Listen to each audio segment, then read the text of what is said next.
What's going on? Okay. Welcome to HDiiTV. You're now rocking with your boy. Now, if you saw the live we had yesterday, we were watching Boston versus the Sixers, and we saw Phoenix, of course, against the Nuggets. And during the game, Nikola Jokic basically put a forearm into the owner, which we found out later was the owner, to get to the ball. What's up, Jamores? What's up, Scrub? So, a lot of people, I've seen people basically reacting to it, saying that Joker was in the right. But if this was Draymond Green, if this was Kevin Durant, I'll just say Kevin Durant. Kevin Durant would have probably been suspended for a game already or missing 2 games. What's up, One True? But you got the media, of course, and people out here with their double standard. What's up, Dante? Joker should never had put his hands on an owner or fan, period. Because if this was anybody else, they would get suspended.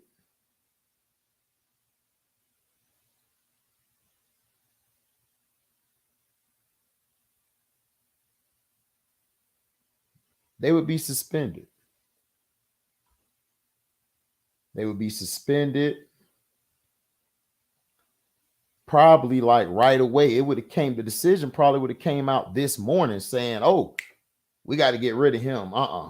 Can't touch the owner or anybody.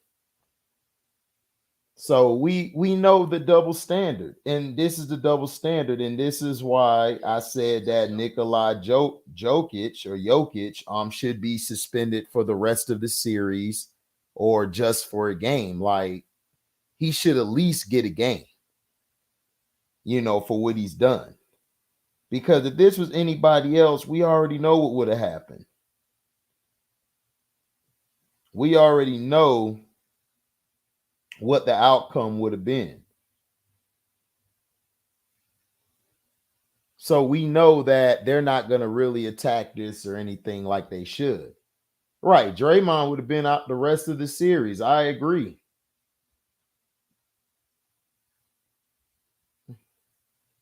I agree, Jamores. No, Felton, salute. No, I haven't heard anything yet. But like I said, he should be suspended for the series, or he should be at least suspended for a game. You cannot let this go because you're going to get a backlash. You're already getting a backlash for screwing Memphis, and now you're screwing the Warriors with the Lakers series. So you're losing your ratings. You're losing you're losing the purity of what is left of the game. And to me, Joker, man, he did what he did. Like, and then I'm gonna show you guys his excuse. Give me a second. I gotta share this video because YouTube's not gonna share it at all. They're not gonna share it, but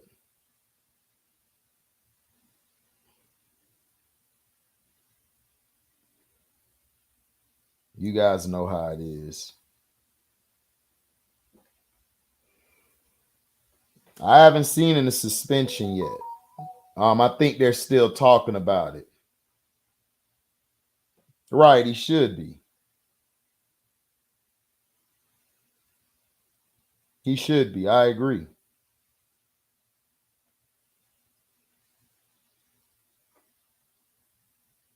Oh, well, Charles Barkley. Charles Barkley's a Sambo. So we already know what Sambo gonna do. He gonna stand by his massa. That's what they do. They stick by their master. He got to be good old Steven off the Django Unchained, right? He got to come to his defense, man. The Joker's defense. But if that was anybody else, Patrick Beverly, Draymond Green, Kevin Durant, Kyrie Irving, or anybody, Charles would have been asking for them to get kicked out the game. He would have done that. He would have been told, he would have been like, they should get kicked out the game and they should be punished for the series. You know, and that's how it should be. I don't want to hear nobody come in and try to defend this because it's BS. I don't care what they had to say, Felton. I don't listen to these guys. You'll have to be the ears for me for them. I don't listen to them guys. Unless something's sent to me or I see a clip of it, I'm not really talking about them guys. You know, I'm not really talking about them dudes because they're a waste of time, they're a waste of space. They have done nothing but you know, they've done nothing but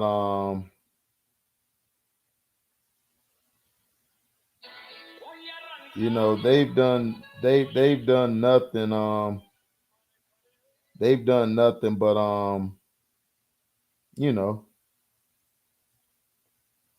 they've done nothing but protect a lot of these players, especially these foreign players.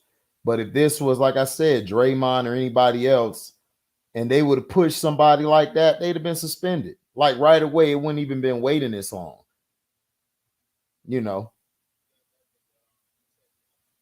So, and this is the stuff that we talk about every day, is like nobody wants to bring up, but yet everybody want to bring up, they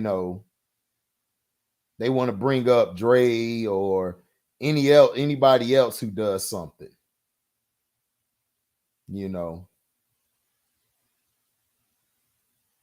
That's okay, right? That's okay. For him to do what he did. I'm gonna show you guys the tape of what he said. I'm gonna show you guys. Let me see.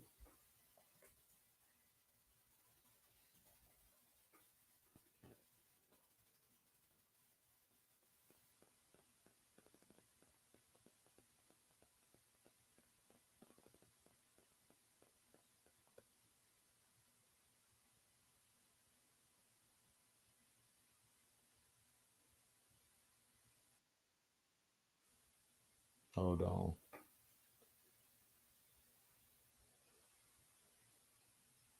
I'm finna share my screen, guys. Give me a second. Because I want everybody to see what he had to say. This is Fair USAC, by the way. Okay, I'm gonna make sure you guys can see this. Okay. So this is Joker. We're gonna hear what he had to say. Nikola, what happened when you went out to get the ball on the side, and what was the explanation they gave you for giving you that technical foul? He told me I was elbowing the fan. So, but the fan put the hand on me first. So I thought the league's supposed to protect us or whatever. So, but maybe I'm wrong. So we will see. Did you happen to know who the fan was? He's a fan of. He's on the. I know who is, but he's a fan, isn't he? If he's a sitting Phoenix Suns owner, sitting on the court, and he's a fan, isn't he? Yeah. That doesn't mean that he's a. So whoever it is, and he's a fan, he cannot influence the game by holding the ball. Do you worry that this may lead to a fine or suspension or anything? Why? Like that? Just if the NBA official said that he thought you shoved him. Mm-hmm. So, but his hands on me, so they're not going to protect me. They're going to protect the fan. I mean, not me as a person, but I'm talking about as a player. Yeah. I mean, they can do whatever, of course. They don't care, but I think they're supposed to protect players. Were you surprised that he didn't just hand you the ball? I mean, that's what I expected maybe would happen. The fan would. Even if he didn't, I was trying to rip the ball, and so he didn't let go. So he's influencing the game, I think. I think he's supposed to get kicked out if he's influencing the game.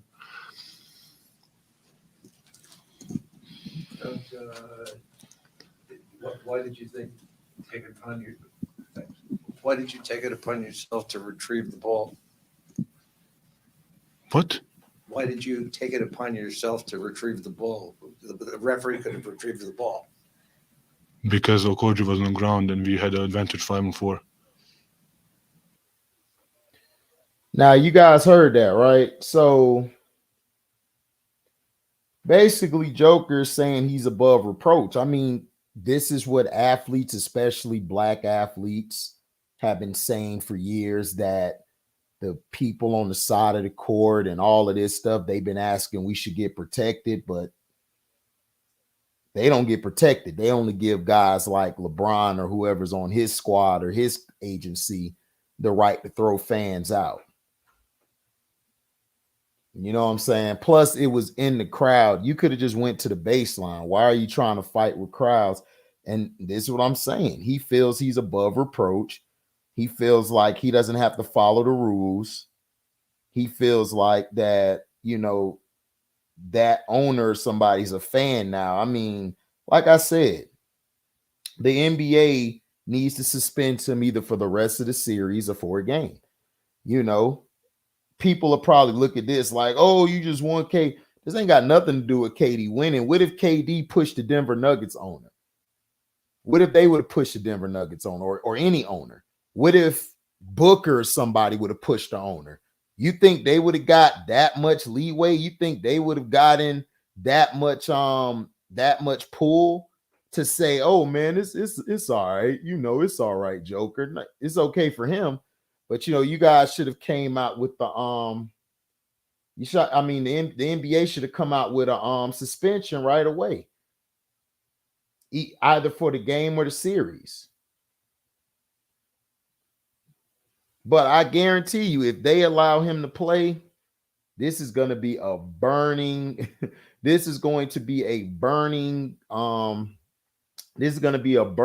situation between people saying, well, look at the double standard. Now, especially black players are going to look at it like, here we go again.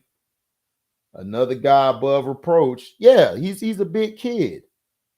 Joker's a big kid, and I lost respect for him. You know, I lost a lot of respect for Joker after this incident. You know, because if when it comes to us, you know, we're taught, no, don't put no hands on anybody of authority. But see, this is what he gets away with because of the color of his skin. And see, this is why I keep trying to tell people the double standard that they present to the public, to us in the real community, to the sports or athlete community. Like I said, if I had a kid, they would not be playing sports at all because they do this in the NFL. They do this with a lot. Now, here's another double standard, since people are going to come out and say, oh, well, Jason Tatum bumps into the ref. I don't agree with what Jason Tatum does. Jason Tatum should have been suspended a long time ago. You're going to suspend DeJounte Murray, but you're not going to suspend him. Come on. You can't be targeting certain players and letting other players off the hook. I don't care if they're black, white, or Asian. This goes to everybody.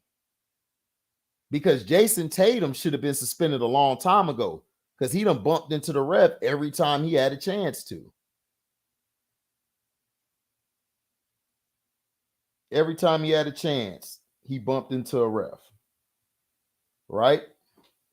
So I don't want to hear people come on here and say, well, Jason Tatum is black and he bumped in. Go check my videos. I said Jason Tatum should have been suspended a long time ago. Because y'all suspended DeJounte Murray, so y'all should have suspended him.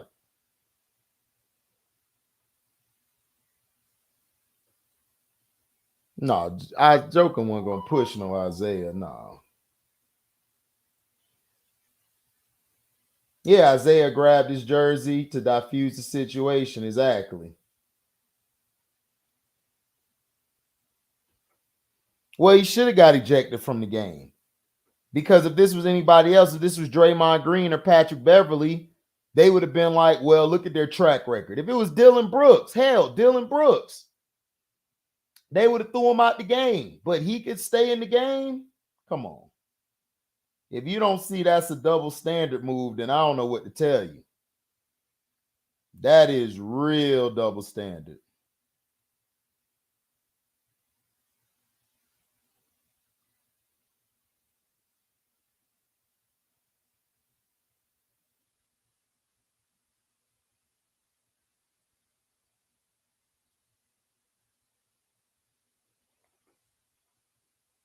Exactly. He's purposely bumping in, but see, this is the double standard. It's not just about black or white. It's about elite player compared to lower level player. You know, they allow Jason Tatum to do whatever he wants. They allow Joker to do whatever he wants.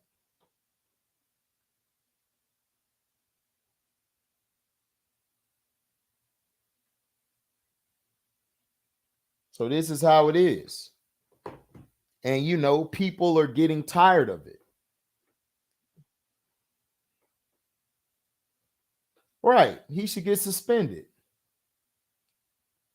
Right. The have and the have-nots, black or white, all of that stuff is what we incorporate with double standard. Because people come to me, this one person came before and said, well, Shannon Sharp got a job again, you know, and he did. He was accused of, he got a job again because Skip Bayless gave him the job, dumbass. Other than that, Shannon Sharp, they basically blackballed Shannon Sharp. That's why Shannon Sharp is doing so much stick riding with LeBrownies and doing so much to bash black players because, and that's the reason why he hasn't left Skip Bayless yet, because Skip Bayless made Shannon Sharp.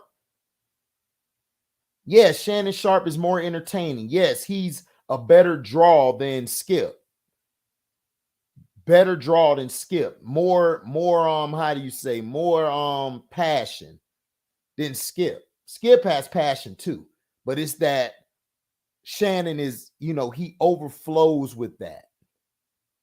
You know, his exuberance is unmatched. But as far as the reason he got another job is because Skip Bayless brought him back. They're good friends. So this is what I'm trying to tell people. You got to stop reading the media and reading the narratives. Kwame Brown just said not too long ago, Kobe didn't like Pau Gasol. Him and Kobe were finna fight. You know, he stood up to Kobe saying, man, I'll knock your blank out. And he got traded the next day. So it's like, we got to get out of this narrative of thinking certain players who have the power and the influence to do whatever they want, you understand, don't get their way behind the scenes. They do. They get their way all the time.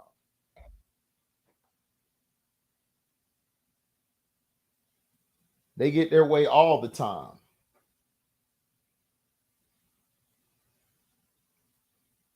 You know, and that's sad. That Nikola Jokic could say whatever he want to say. He's good. Bump into somebody. He's good. But if this was any other player, we would have crucified him. We would have tore him down, right? Right, exactly.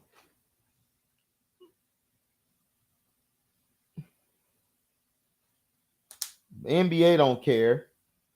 They're like, oh, we'll allow certain players. We done seen LeBron James bump a ref. We done seen him get in a ref's face, then pushed him and did all this, bumping into him, grabbing him, still in the game.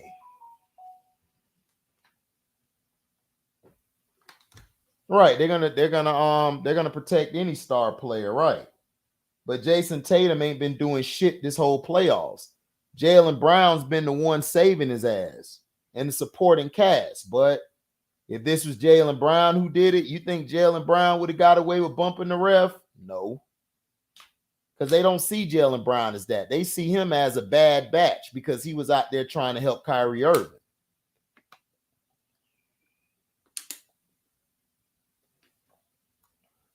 You know, this is ludicrous what's going on.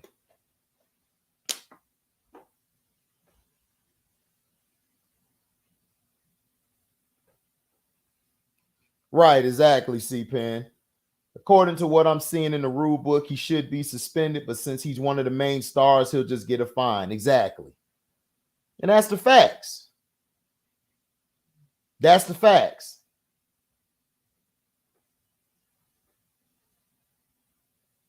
Yeah, Brown is underrated.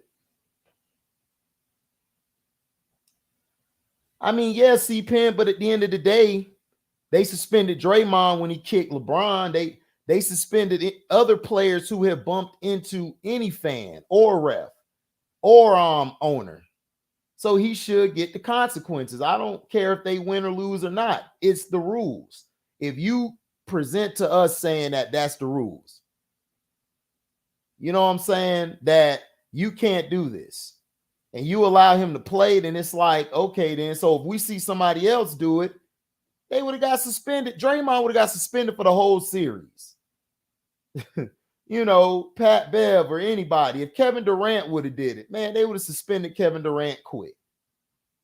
Kyrie Irving would have did it. We already know what will happen. So I don't care about that. He should have thought about that before he elbowed the damn owner. What Joker's dumbass should have did was go to the end line. If the ball was in the crowd, he should have let the ref get the ball and then he get it.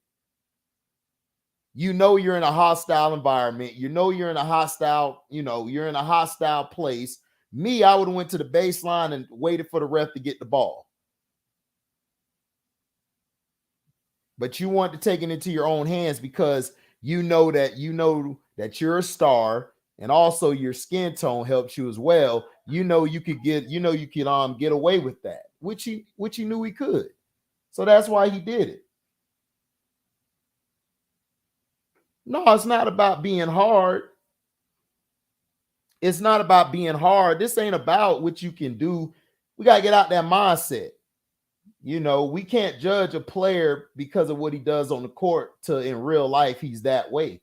Because you don't know, Joker in real life might whoop your ass. We don't know. I'm just saying, as far as the way he acts on the court, he should have got kicked out the game for what he did.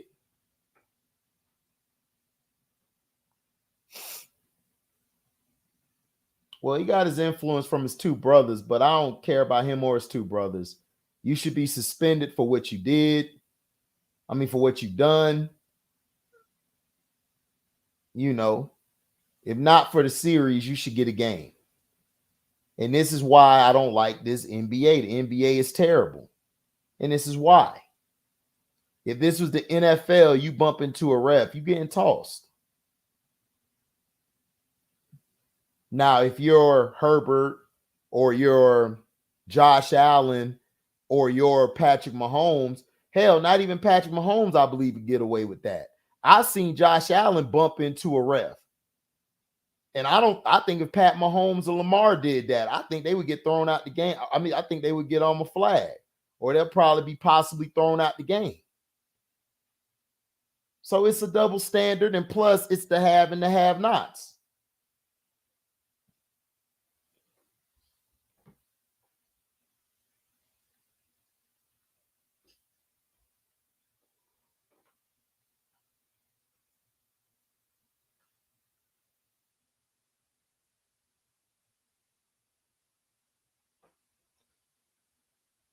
Right, exactly. So they're going to keep them in the game. I already know what's going to happen. But I'm just saying, it goes to show you it's BS. The NBA going to be like, well, we're trying to make money. Well, if you wanted to make money, you wouldn't be pushing LeBron so much. You would actually let the game play out. You would actually let basketball be played. It's the same with the NFL. Like, let the games play. But I understand. It's about monetization more than what's in the rule book. And that's the facts. Well, it's not just a skin complexion. It's basically about you being a superstar or a star. Jason Tatum, he does the same thing. He bumps in the refs, but they're not going to get rid of him. They're like, no, we need you out here playing. What's up, Joe Cool? What's up, Love and Success follows me?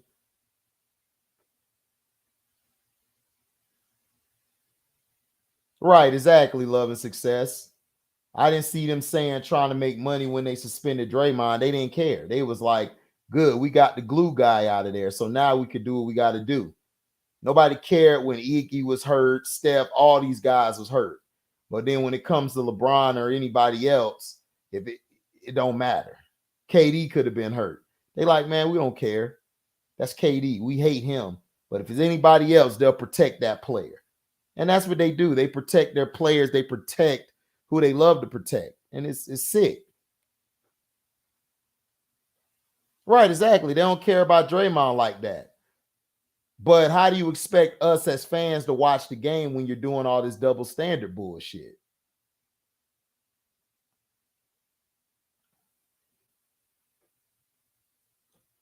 Yeah, Joker dropped 53, so nobody cares.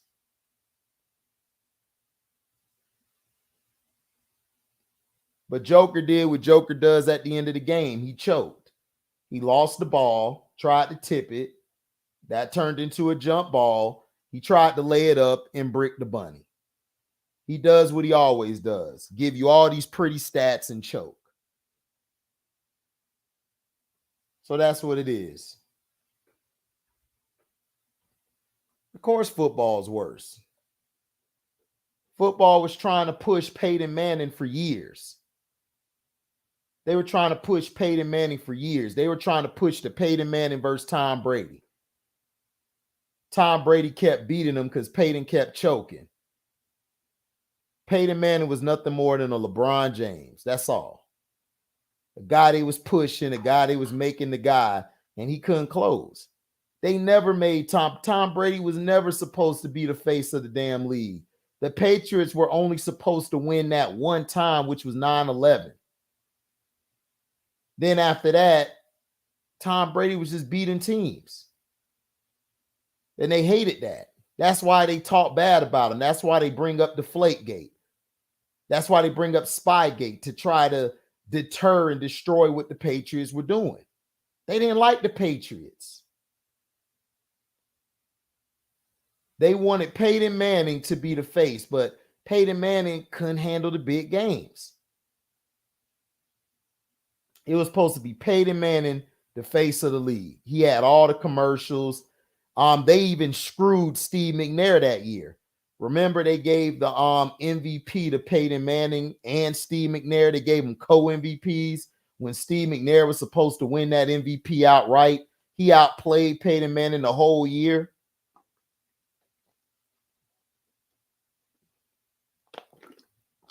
Right, the NFL tried to push Aaron Rodgers. They tried to push Aaron Rodgers so bad.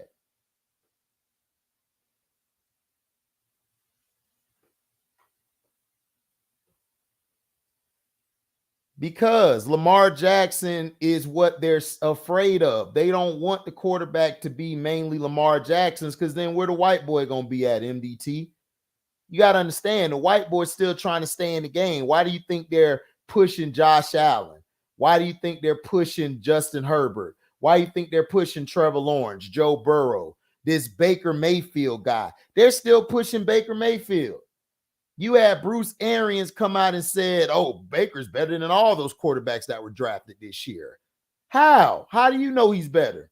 So far, he hasn't proven nothing yet. So that's the thing.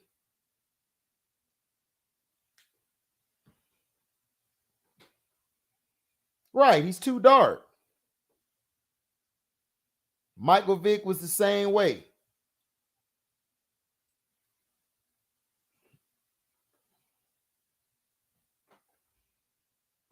Yep, never been a co-MVP since. Exactly. Why hasn't there been a co-MVP since?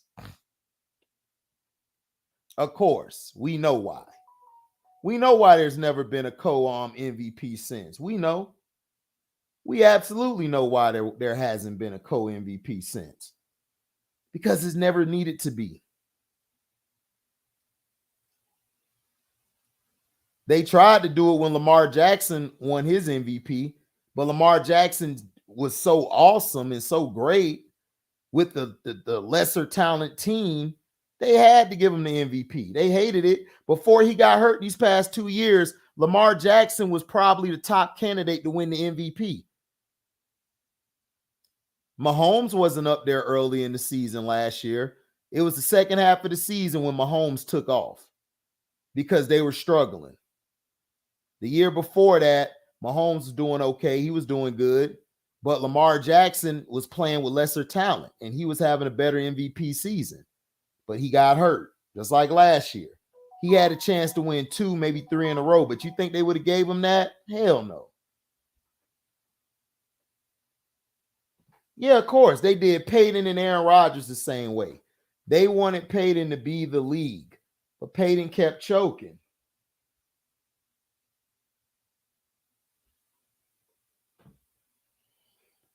Right, exactly. Warren Moon, I've always said this.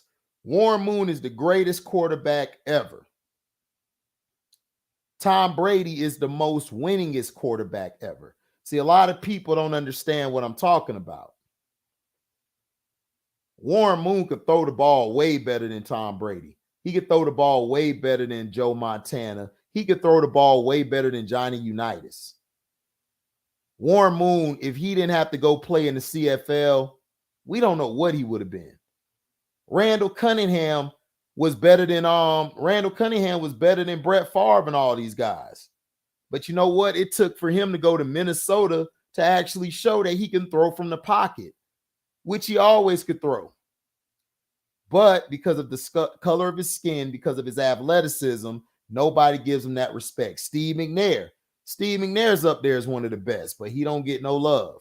Donovan McNabb, he was great. They don't give Donovan McNabb no love, even though he's a company guy. He's a token Negro, but still, Donovan McNabb is great. That's why I argue with Chance every day. I'd be like, Chance, shut up. You just like T.O. crybaby ass.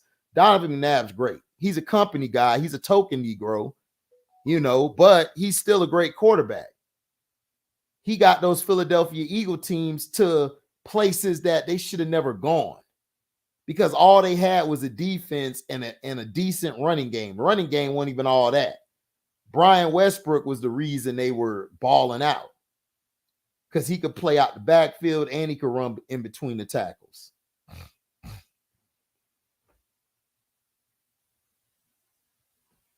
Exactly. McNabb was that dude. He was. So that's what I'm saying. We got to look at the whole situation and the totality of things. Look at when the Tampa Bay Bucks won in 2003. You think anybody count that championship, that Super Bowl they won? No, because they won. John Gruden piggybacked off that team. He did what Steve Kerr did to Mark Jackson. He did what Phil did to Doug Collins. He did all of that type of stuff.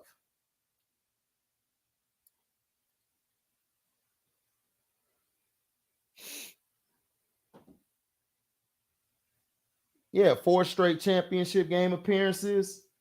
Hell, they don't give Jim Kelly no love. Jim Kelly took his team 4 times to the Super Bowl. They lost, but he got them there. So the thing I'm saying is, Joker, in my opinion, should be suspended. But they're not going to suspend him. They're going to let him play, and they're going to let everything go.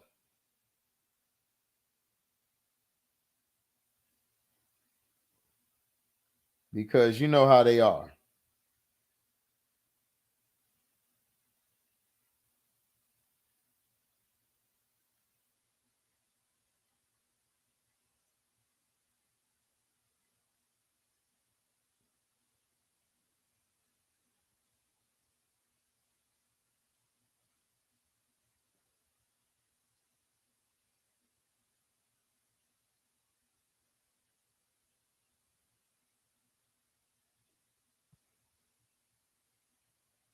And now you got the Suns owner coming out saying that, he shouldn't be suspended. But you think the Suns owner would have said that if Kevin Durant pushed the Denver Nuggets owner? You think if an opposing player, a black player, or Jamal Murray, what if Jamal Murray would have pushed the owner? You think the Suns owner would have came out and said it wouldn't be right suspending him? No. The owner would have been like, no.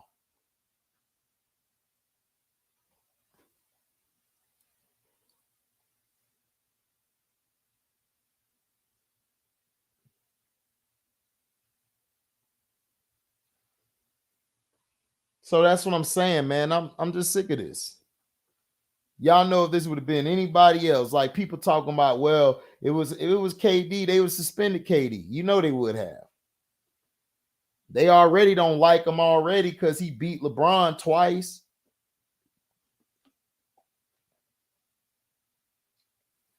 They still pissed off at that.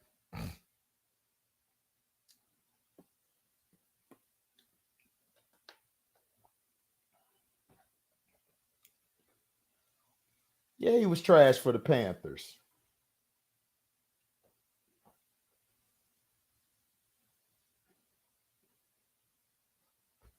Exactly, T. If he was a dark-skinned brother, let's get it right. If he was a dark-skinned brother, you know, he would have got suspended for the year. But if it was a Tatum or somebody light as hell like Tatum, he would have got a slap on the wrist.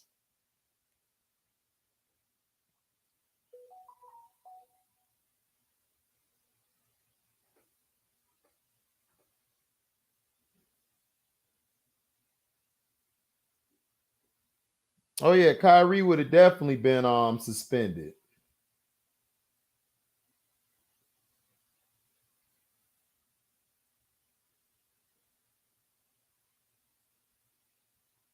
He said suspend that Serbian, damn it.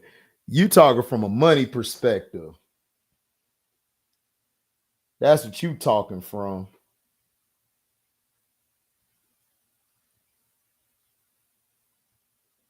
But the Denver Nuggets owner came out and said that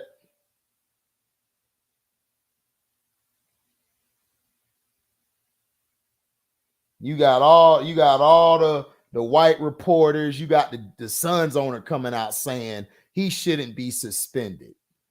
But I'm saying if this would have been a player that they don't like a Draymond Green, a KD, Kyrie Irving, any one of these players, man, they wouldn't have hesitated not to kick him out. They wouldn't have hesitated. They would have been fine with it. You know? What's up, Scrub? Same old nonsense. I didn't even get to see the whole game. I was like, what the heck is going on with this nonsense? I saw what he put. I'm like, I saw him push. I didn't know all the details. Once I found now hearing it, I'm like, but I know how the NBA gonna do. It's just no, Melo. Isaiah Thomas doesn't work for the Suns. Him and Kevin Durant are business partners. He was there to support KD. Man, no joke ain't getting joke. No, T, the Suns owner, people in the media, they're coming out defending Joker, saying he shouldn't get suspended. So they're probably gonna fine him and move on with it. Yeah. That's what I'm thinking they might do. If they got the owner coming out, if the Suns coming out saying he shouldn't get suspended out, that pretty much tells me all I need to know. Right, exactly. So we know what the NBA did. The NBA got close to the Suns owner and told him, yo, man, don't even trip about it. Just let it go, move on and stuff. And hey, that's what it is.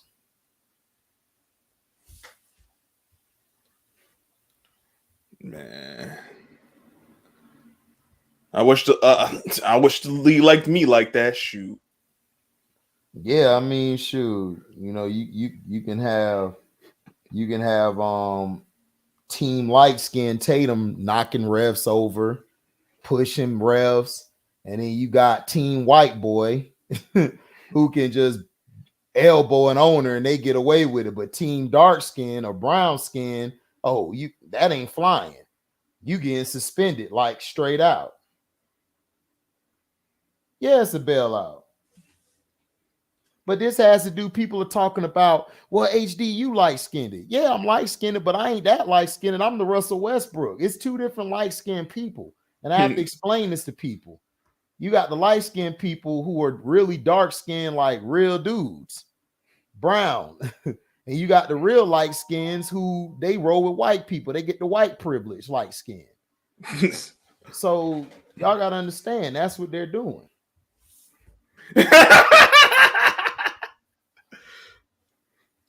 Yeah, Draymond, it would have been for the rest of the playoffs and summer next year, right? Because he's a part of the dark skinned community. Yo, Mello, that's allegedly. I cannot confirm nor deny that, but allegedly. Oh man, he'll probably run them off a bridge or something allegedly, so they could just get somebody else in there. Oh my God, I don't even want to talk nothing about the dang on Knicks. Man. Well, we know what's wrong with the Knicks.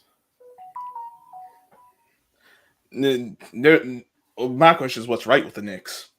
Because right now they don't see nothing. Right. So what happened with the Boston game? Because I didn't get to Boston and Philly. Because I didn't get to see that. Oh, Philly choked down the stretch. Philly was balling in the first half. Harden and Embiid were balling, and then the Celtics were just hitting threes, and they were only down by 9. Tatum didn't score, I think, but 2 points in the first half. He was terrible, but he was rebounding and assisting, so he was facilitating. So the second half came.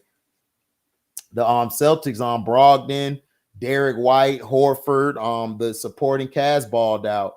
Jaylen Brown kept them afloat in the first half, but the second half, the supporting cast came big. And then Tatum made a couple big shots down the stretch, which was surprising. And Harden hit the shot to win the game. So, you know. Harden hit the shot to win the game. Dylan Brooks, yeah, of course. He would have got suspended in the rest of the league, right? Go ahead, Scrub. Nah, so Harden has 2 games where he comes up big, and then the other 2 games he been. So why are we acting like this guy can be trusted? Well, not we as in us, but you know. Nah, they not gonna do that. Yo! Dang, y'all think I'm that bad? Right. He shouldn't be suspended at all. I heard the owner didn't want to give up the ball. I mean, but be Wyatt. If you see the guy got the ball, you go to the ref and have the ref get the ball. Like, come on, let's stop this. And he flopped. I don't care if he flopped. We know he flopped.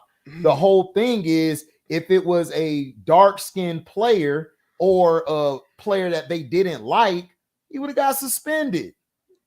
You know that. They would have got suspended for the rest of the series or next year. Come on. Like, we already know what's up. Yeah, I think Joker should be suspended. I think he should be suspended for the rest of the series. Yeah. And come back next series if they win. I'm sorry. Yeah. Like, if it was somebody else, then yeah, we know the dude flopped, but it's just the principle of the whole thing.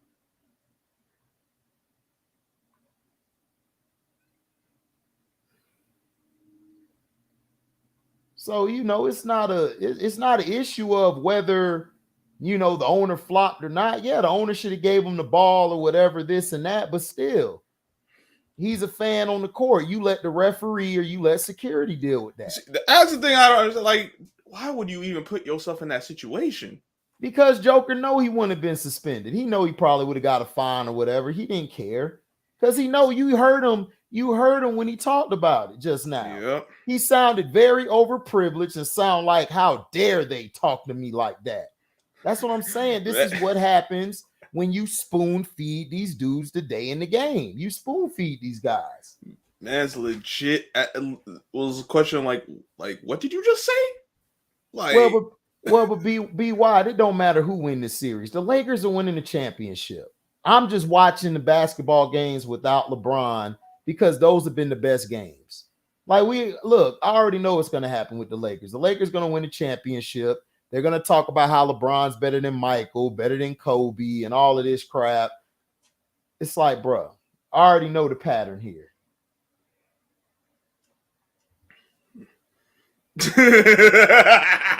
Right. Facts. Oh, of course, you already know what they're going to do. It don't matter who they get. They could do the Nuggets. They're going to put Joker in foul trouble. He's going to get a tech because he's easily frustrated because he's mentally weak. They're going to get rid of Murray. Murray going to be in foul trouble. And that's how they're going to win. Then if they play the Suns, KD going to be in foul trouble. Booker going to get into it with the refs, get a technical foul. We've seen this storybook before. That's why I didn't make nothing about the Eddie Griffin shit, because Eddie Griffin is telling me shit that we've known for 10 years now, what they've done with this guy. So I'm sorry. Like, I'm done with all of that. I already know. Yeah, suspended for the series. I said it because if it was anybody else, they would have been suspended for the series. Yes, he should be. He should be suspended for the series. So you telling me if Patrick Mahomes would have bumped into a ref as opposed to Josh Allen, you think Mahomes would have got kicked out the game compared to Josh Allen? Or hell, we could do Lamar Jackson if Lamar Jackson bumped into a ref. So you had Lamar Jackson bump into a ref or owner at that, you don't think he would have been suspended? Come on, let's stop. They couldn't wait to suspend him. They would have came out right after the game. Suspended. Yeah, he should be suspended for the rest of the series. Because if anybody else did that like Russell Westbrook would have done it. Come on. Russell Westbrook would have bumped into, come on. Russell Westbrook would have got suspended. So it's like, come on, let's stop. Let's stop the cap. He should be suspended for the rest of the series.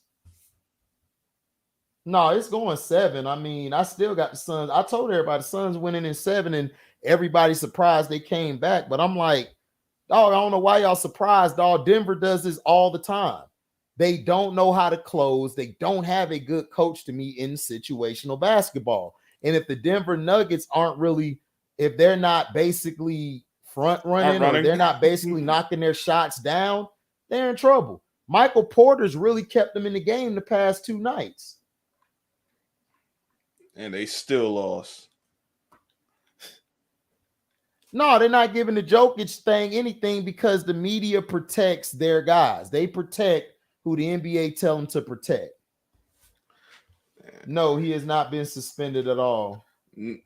Man, they got the Suns owner saying that he shouldn't be suspended. It wouldn't be right. So yeah, C-Pen for the series. So you telling me if Jamal Murray would have bumped into the owner, you think they would have suspended Jamal for the series? Get out of here. Come on. Stop playing.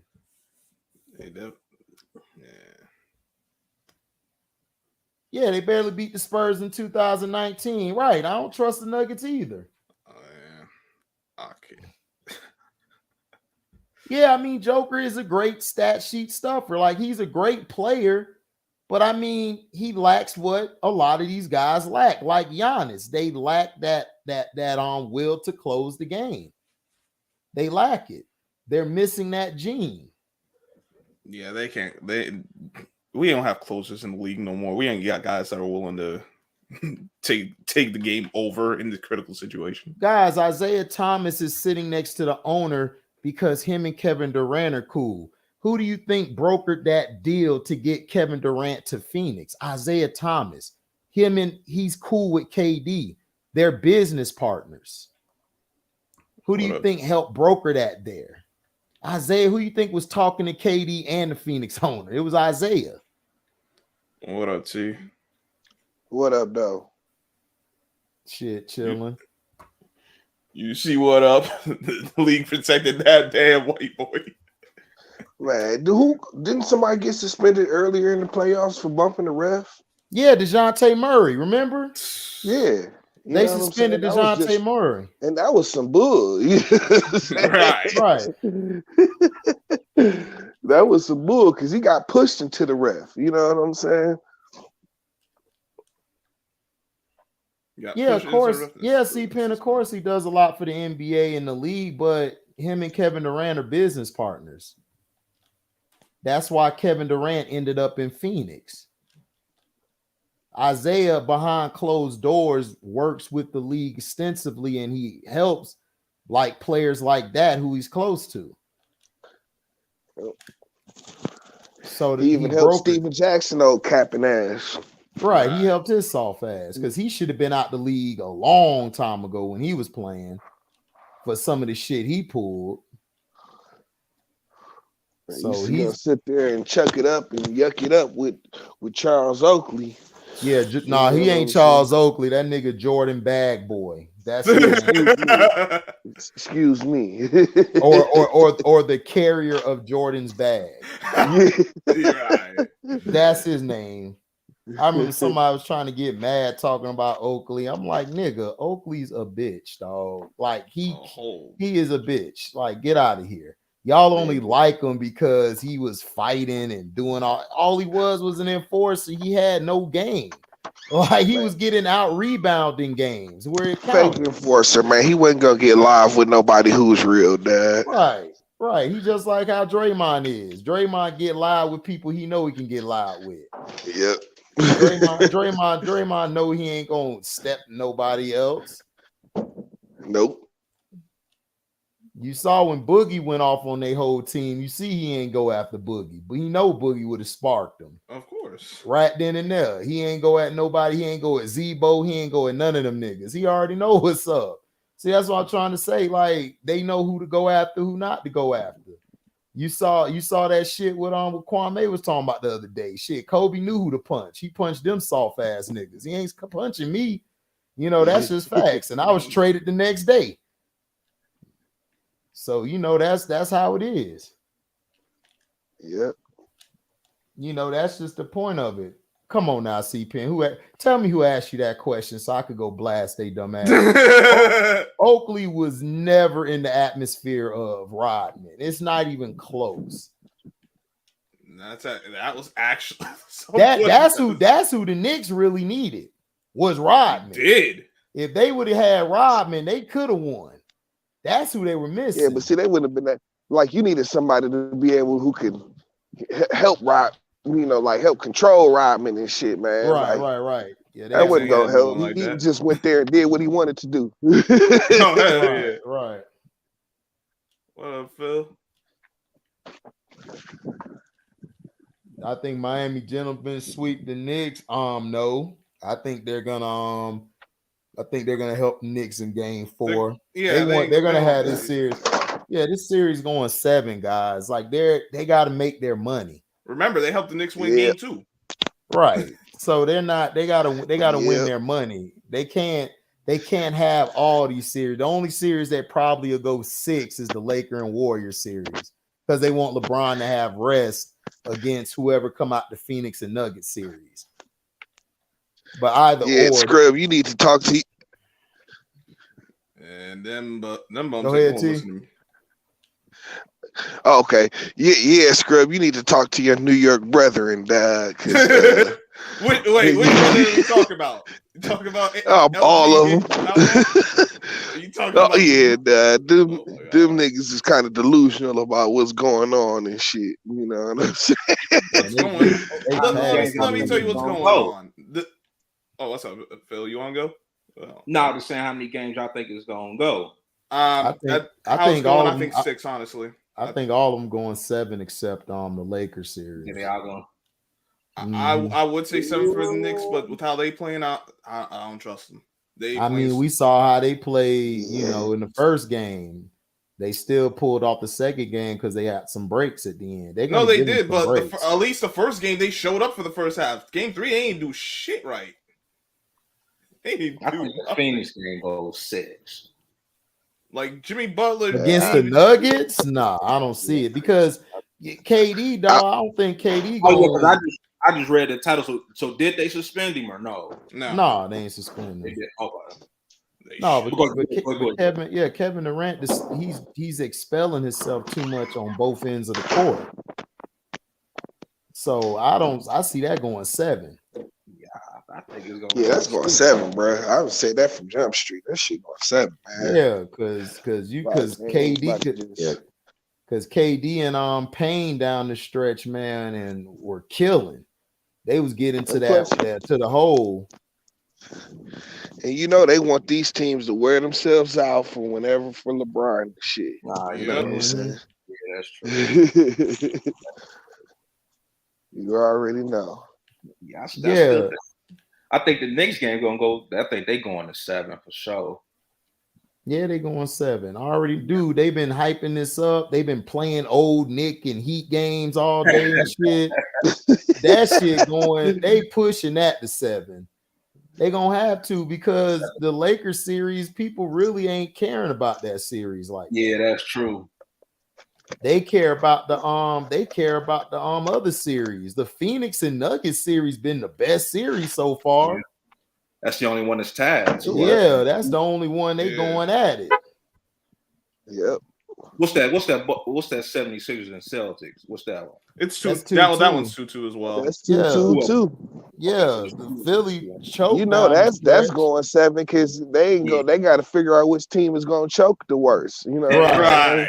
Who's gonna, that's the fight to out choke each other. You know? Right. It's like a UFC fight. You know what I'm saying?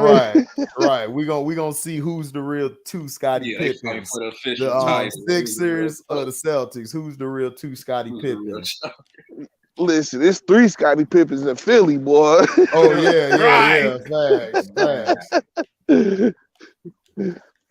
That's facts. He said, "Is RJ Barrett gonna score over 20 tonight?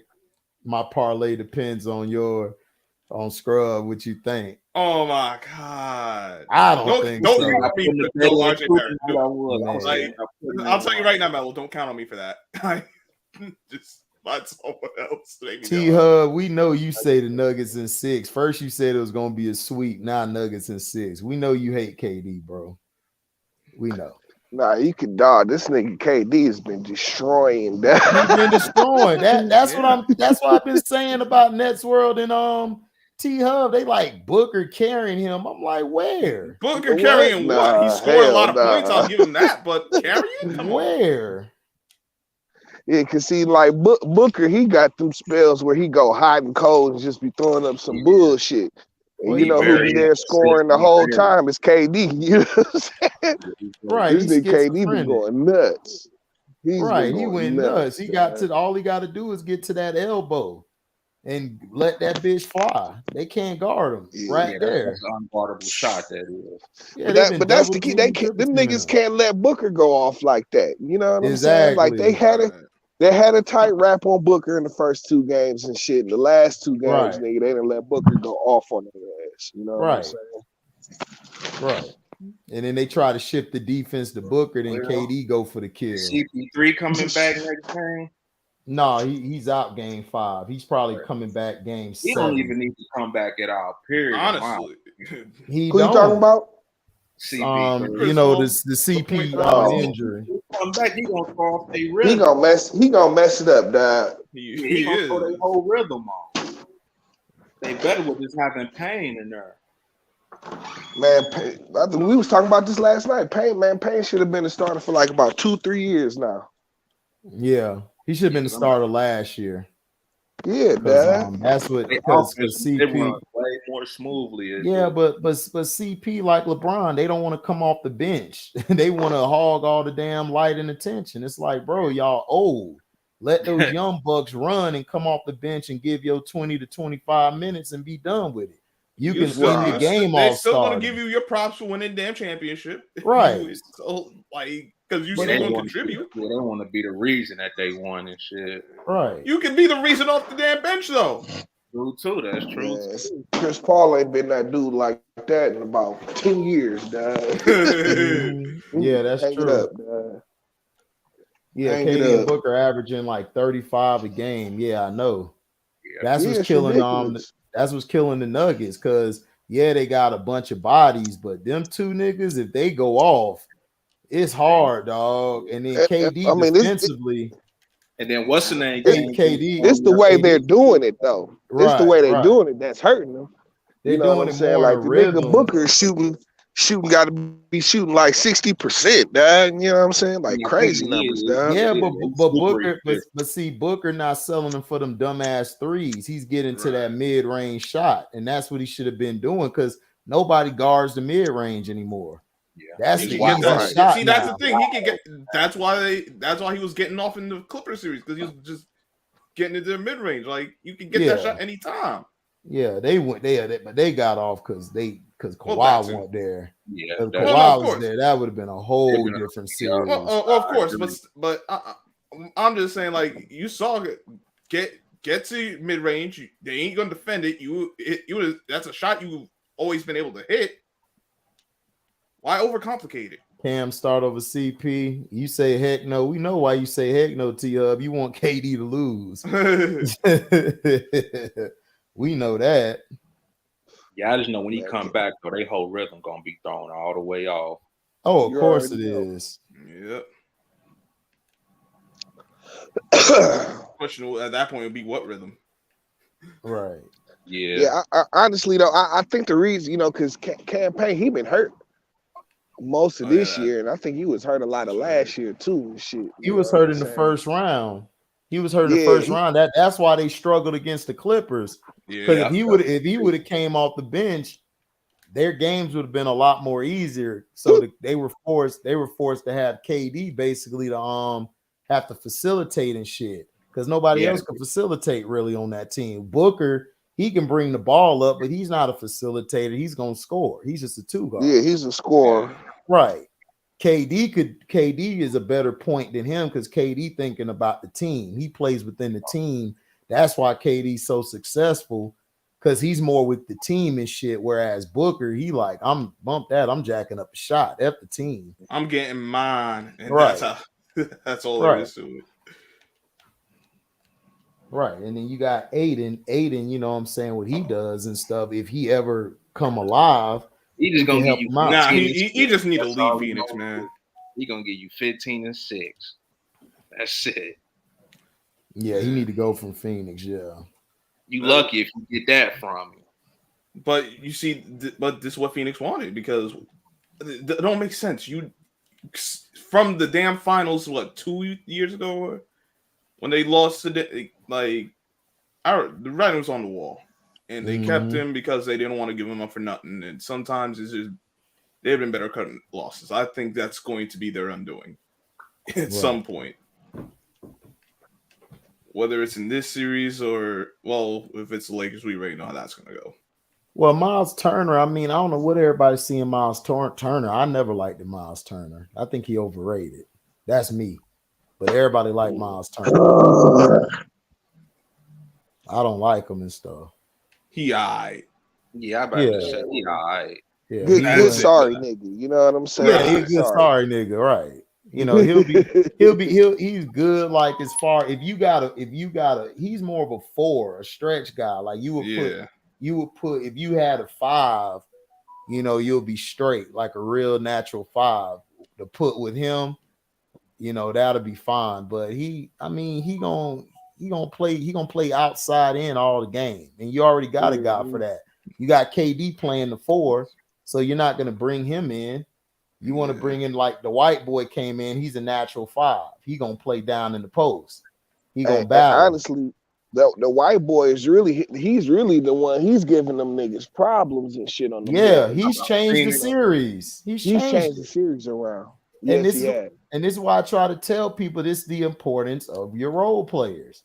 You know, he's come off the bench and he's made it easier for everybody. Kevin Durant can roam the paint. He don't have to stay in one spot. He can move around, blocking shots, picking up on the switches. And I think people really haven't given his respect for defense. Kevin Durant's defense has been tremendous this series. Yes, he has. Listen, he had that good at wolves. That who he blocked, like that was what was Gordon. That MPJ? Yeah, that was Aaron Gordon who he blocked. Like MJP, you know what I'm saying? Like, like he's been doing this job, dog, for sure. Like, can't nobody. That's what I'm saying. Like, anybody trying to knock KD in this series is smoking crack, bro. Right, that's what I'm saying. He's been going crazy. Well, we see what the NBA is now, and the fans. So right. You know, they're just gonna hate. So good. Yeah, he's a great help side defender. Yeah, he is, because he's been good on the one-on-one defense. Yeah, he's been solid. He's been solid one-on-one, dad. He's been holding his own with That's what I'm saying. He's playing like OKC. People forget he had to guard. Pau Gasol a series. He had to guard LaMarcus Aldridge. He had to guard Tim D. He had to take on a lot of the big guys, and he held his own to be that slender. That's why I tell people, like, they like surprised when I say you could consider him one of the best of that generation or the best, because dude, he went to he went to like 3-4 Western Conference Finals, 3 finals. It's like, dog, the dude's resume is incredible.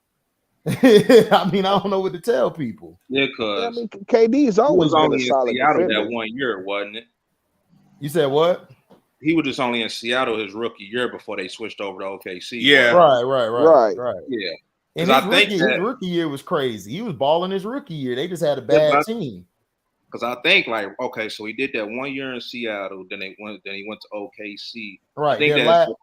Their last Seattle pick was Russell Westbrook. That was their last. Right. That's what I'm saying. So that second year that it was in OKC, they went to the playoffs. Mm-hmm. Yeah. So I mean, they only I took don't think they went to the playoffs when they got James Harden. Exactly. That's when they went to the playoffs. Harden was coming off the bench. No, Harden came. They were back to back. Like, we've never seen. Right. Harden was the first. That was Sam Presti's best drafting. Like, from that time period, that was his best drafting. And then they got him and Ibaka. Up to now, when they got Giddey, because before that he was trash. I mean, that's in between time. Yeah, drafting players is not his problem. Constructing a team is his problem. Well, keeping the team together, right? That's his problem, because you would have made you should have kept that team together. That team was dangerous. Them niggas gonna be cheap, bro. They ain't trying to win no chips, man. Of course not. But they if they get their team get to the playoffs, man, I think they feel like this. Yeah, they good. You know what I'm saying? Teams don't want to win no more. They just make the playoffs, get that extra revenue. They good. Yeah, because OKC fans, they just happy they got them and shit. They ain't gonna put no pressure on them dudes. Right. They just happy that they're there. Right. I'm just happy to be here now, bro. This is professional basketball. We ain't they lucky they got a team at all. Right. They lucky they got a team at all. Right. They team. Man, shit, if it wasn't for Hurricane Katrina, they wouldn't have had one. You know. Right. Exactly. Right. When they had New Orleans playing up there and shit. Yeah, they was like, whoa. Right. They was like, this is crazy. They was bringing in revenue. So they like, bring the team there. We ain't got to worry about them bringing money, because there ain't shit else to do there. It's like Green Bay. Yeah. It's exactly like Green Bay. Yep. That's why niggas be happy to leave that shit. Like, I'm out. You saw what happened with Chris Paul. They thought, Chris Paul is gonna go to Oklahoma City and he's gonna die. I said he stayed there 1 year and he was like, "See ya, bye bye." No, we knew that. That was a stopgap. We knew that. So that one hard on. The crazy thing was when they let him go, it was like, you can choose wherever you want to go. You did us a favor. We gonna do you a favor. Where do you want to go? Go to Phoenix. Went to Houston, didn't he? Probably tried to go to LA. I believe. He went to Phoenix. That's how he got to Phoenix. No, I'm saying I bet you he was trying to go to LA. You know what I'm saying? No, Chris Paul went to Houston. He was Houston first. Chris Paul went to Houston first. What are y'all talking about? Yeah, I'm sorry. He tried to dump him up. He was trying to dump him in OKC. Then he went to Phoenix after 1 year. Dog, no, they didn't, bro. They traded. Dog, he was with the Clippers and he was over there. That's how the Clippers had Shy. You don't remember that? And then he left and went to Houston. Right. Yes, I remember. When he was with the Clippers, they traded him to Houston. Then it didn't go right in Houston, so they sent him to OKC. Stayed there 1 year. Shy That was the I bubble think year. Shy Alexander. He went to OKC in the bubble. Yeah. Okay, he went in the bubble. And then they was coming off of that, because I think that's when Booger just went crazy. And then everybody was hyping in the bubble year, he still played for Houston, didn't he? No, he was that was Westbrook and Westbrook that's and Harden. That was Westbrook. Okay, yeah, okay, he went to OKC, because Westbrook was traded. OKC and then Booger just went crazy. Then Booger just went crazy, and then everybody was looking at the Phoenix Suns, and then Chris Paul got there. That's when all that Kobe talk. That's when he was talking all that Kobe talk and shit. You know what I'm saying? Right. Booker's the new Kobe. Like, come on, guy. Right. There ain't no new Kobe. There was only one Kobe. Yeah, because that's all they were missing was a point guard. Because it was because that's what they were missing. Because you had Aiden there too. Aiden and Booker and everything were there. Yeah, they had Bridges and all of them niggas. Bridges. They had a whole squad. All right. Damn, I can't think who their point guard was. Who? And you talking about in Phoenix? They really didn't have a point guard. They had Booker running the point. Because before that, they had Eric Bledsoe, and they sent him to the Bucks. Right. Yeah, you are right. What's going on? And that's when he sucked and everything. Yo, I heard you say Eddie Griffin. I saw that Cino had did a video. What did Eddie Griffin say? Shit, I missed that whole thing. Essentially, everything we've been saying that they've been getting all these damn free throws, and he don't like the way it is. He said it's trash, and that's why I'm trying to tell people, like, nobody likes that. They've been saving the Lakers. They've been saving the Lakers since earlier since after the All-Star game. Right. Yep. And he basically talked about it. He explained everything that me, Cino, you, Scrub, everybody been saying. The only ones delusional is the LeBron fans. That's it. They're the only delusional people. They about to send these niggas to the championship winning free throws, bro. Yeah, they are, and they finna win it. They finna win. It's the worst, BS, bro. Right. NBA is the worst, bro. I promise you, they the worst. They terrible as hell. But see, they did the same thing in the NFL with the Chiefs. They saved them after that break because they were terrible early in the year, and they was like, "Oh no, we got to start. We got to do our work." And it's just that they did it. They just did it better. They did it better than the NBA. That's all it was. Yeah, you know, in the NFL, it'd be so much going on each play and shit. Right, you know? right, exactly. They could just kind of a lot of moving parts. Right. Yeah.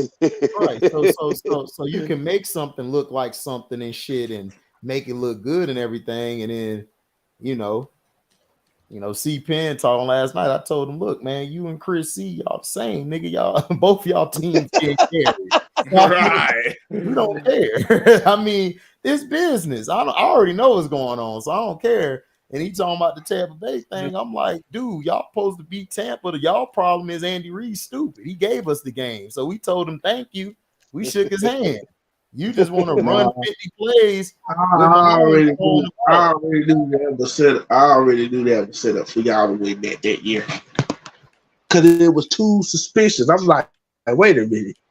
Out of all the teams that don't get to go, that have their Super Bowl in their home stadium, you mean to tell me Tampa Bay gets to go to the Super Bowl in their stadium? Okay, no, they're winning this. Look at the history. How many teams have played in their stadium and won? How many teams have even got to play in their stadium? It really ain't been no.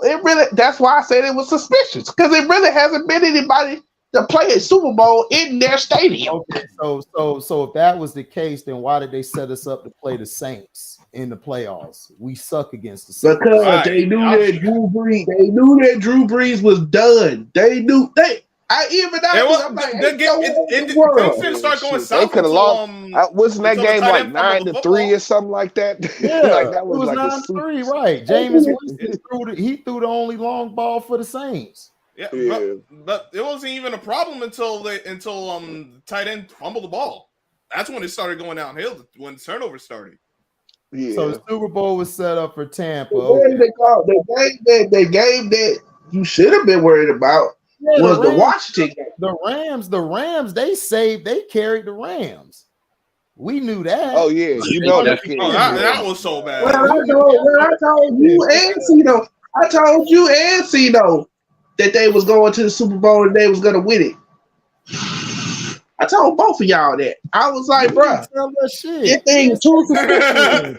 Bro, you didn't pick nobody, bro. You only pick people when you can go against somebody, dog. That's all you do. You pick the opposite team. Everybody on blue, you going green. So you don't count. Yeah. Talking about, oh, they cheated for the Rams. I was like, bro, I told you what was gonna happen. The second half, dude, your coach kept calling pass plays with both of your tackles out. Yeah, that's why y'all lost. I don't know who the hell does that. Oh, wait, Andy Reid. Never mind. Right. That's what happened. Yeah, then he couldn't get Patrick Mahomes under control. Dude, Tom Brady. Man, let me talk, dog. Mute. Tom Brady and everything, dog, and Gronk aired the night before. They've been airing a commercial the whole year, bro. The whole year. So what are you talking about? Dude, Patrick Mahomes is the league. That's what I'm saying. You lost the Super Bowl because your dumbass coach. Y'all shouldn't even made it to the Super Bowl. Really? Y'all got carried that year to the Super Bowl. Y'all been carried the past 3 years. Because y'all really haven't been that good. Because the NFL still owe the state of Missouri. Right. They still owe Missouri money. They owe them money like a mug. They owe money for what? For moving the Rams early. For moving the Rams. They sued. You didn't know they sued NFL. They still need the money. Bro, it wasn't that commercial, bro. They were basically airing a bunch of commercials. They were airing Tom Brady and Gronk the whole year. What are you talking about? And then they were airing your guy on the State Farm shit with the fruitcake. The whole year. So what are you talking? They played y'all commercial the night before too. Man, that game, Andy Reid refused to run the ball and shit. Right. Y'all didn't even run the ball, bro. Y'all stopped running. Y'all was supposed to win 3 in a row, actually. Y'all messed up because y'all didn't run the ball. Y'all started throwing the ball. It's like, why is Andy Reid calling the pass play? Should be lucky y'all got 2. Y'all should have lost to the San Fran. He was out there running for his life, dog. Hold on. It's never conspiracy when my team win, dude. It was a conspiracy in 2003. They gave us that Super Bowl. They changed the playbook for the Raiders the night before back to the playbook that we studied all season. I mean, the old playbook that John Gruden ran. Some of the goofy stuff. Because Tampa Bay paid for the Super Bowl that year. It was in the paper. They went bankrupt. They went bankrupt like after paying for the Super Bowl. It was in the paper. So if you want to say that one, yeah. But the last one in Tampa, nigga, y'all was supposed to win. Patrick Mahomes was supposed to unseat Tom Brady. That was the game. Yeah, that your seemed like coach screwed that up. The passing of the torch. Right. That was the passing of the torch game. Why would you have Tom Brady win and Patrick Mahomes is the hotness? What are you talking about? This is what I'm saying. See, Penn just don't like Brady. And I understand. I didn't like Brady. I'm not a fan of Brady. I still don't like Brady. I'm going to be honest. Why would they want him to win and Patrick Mahomes is the new face of the league? That's stupid. I'm not gonna have. That's a game set up to pass the torch. It wasn't even really Tom Brady. It was what's the boy's name? The running back, dad. They was killing him on Ronald Jones. Ronald Jones was killing their ass the whole game. Him and the other dude, Fournette. Yeah, Fournette. Yeah, right. Him and Fournette. Tom Brady didn't do shit. That's what I'm saying. Like, bro, They owe the state of Missouri money, dog, for moving that team. Y'all were supposed to go on a 3-peat. Yo, dumbass Pillsbury eating mother effing coach all that Super Bowl because he wanted to show, man, well, Patrick Mahomes gonna win MVP, so we're gonna have him throw the ball all game. Like, nigga, everybody looked at him like, nigga, what are you talking about? Just get the ball to the running backs. And then we can set Patrick Mahomes up on the RPOs. Yeah, they just, and then like it got to a point where dog, Goodell does not like Tom Brady, bro. Goodell was cool with Kraft. That's why the Patriots were ending up in those Super Bowls after they lost to the Giants twice. Because him and Goodell are buddies. But really, were they Brady and Goodell? Y'all remember the whole Deflategate and shit? He went after them niggas. He went after Tom Brady. So how's him and Tom Brady still? This nigga too cool. When were they ever cool? Man, I need to smoke with C-Pit and Trey on that bullshit. dog, Roger Goodell don't like no Tom Brady, dog. He hates Tom Brady. I don't think he's the fan of the Patriots neither and shit. Dog. He went after them niggas. You know what I'm saying? He went after the Patriots. And that's another reason why. And that's another reason I feel Tom Brady. Your mic's jacking up, Trey. What'd he say? I don't know. His mic get all jacked up. Probably because he's on some BS again. I don't know. That's what I'm saying. It's like even they tried to say Tom Brady was the face. I'm like, nigga, they wanted Peyton Manning as the face. They was the ones they used to help Peyton Manning all the time. He just choked. Yeah. Just think about it, man. Think about that Super Bowl, man. There's no blame where Peyton Manning was gonna go out and lose the Super Bowl and retire. They gave him that Super Bowl, man. Bro, he don't. Oh, you talking about the one in Denver? Oh hell yeah. Yeah. That last one he won. Right. He don't do that for TV, nigga. He don't like Brady. Dog, they've been wanting to make Pat the damn league forever. Then they tried it with this other white boy, Josh Allen, but he proved he choked too. Oh, so he the biggest. Put it in his hands. So now they trying to hype up this Justin Herbert guy, and he a choke artist too. He choked against Trevor Lawrence. Like that. That's where you can give That's where you can give Mahomes some credit because if he has a moment, he not going to choke and shit. Right, Josh Allen is just a choker. I give him that. He not you know what I'm saying? Away. And it's more proof that with the as far as the Mannings, why you think his brother didn't stay in San Diego? Exactly. His brother was traded to New York. They set that shit up. Set it all up. New York, right.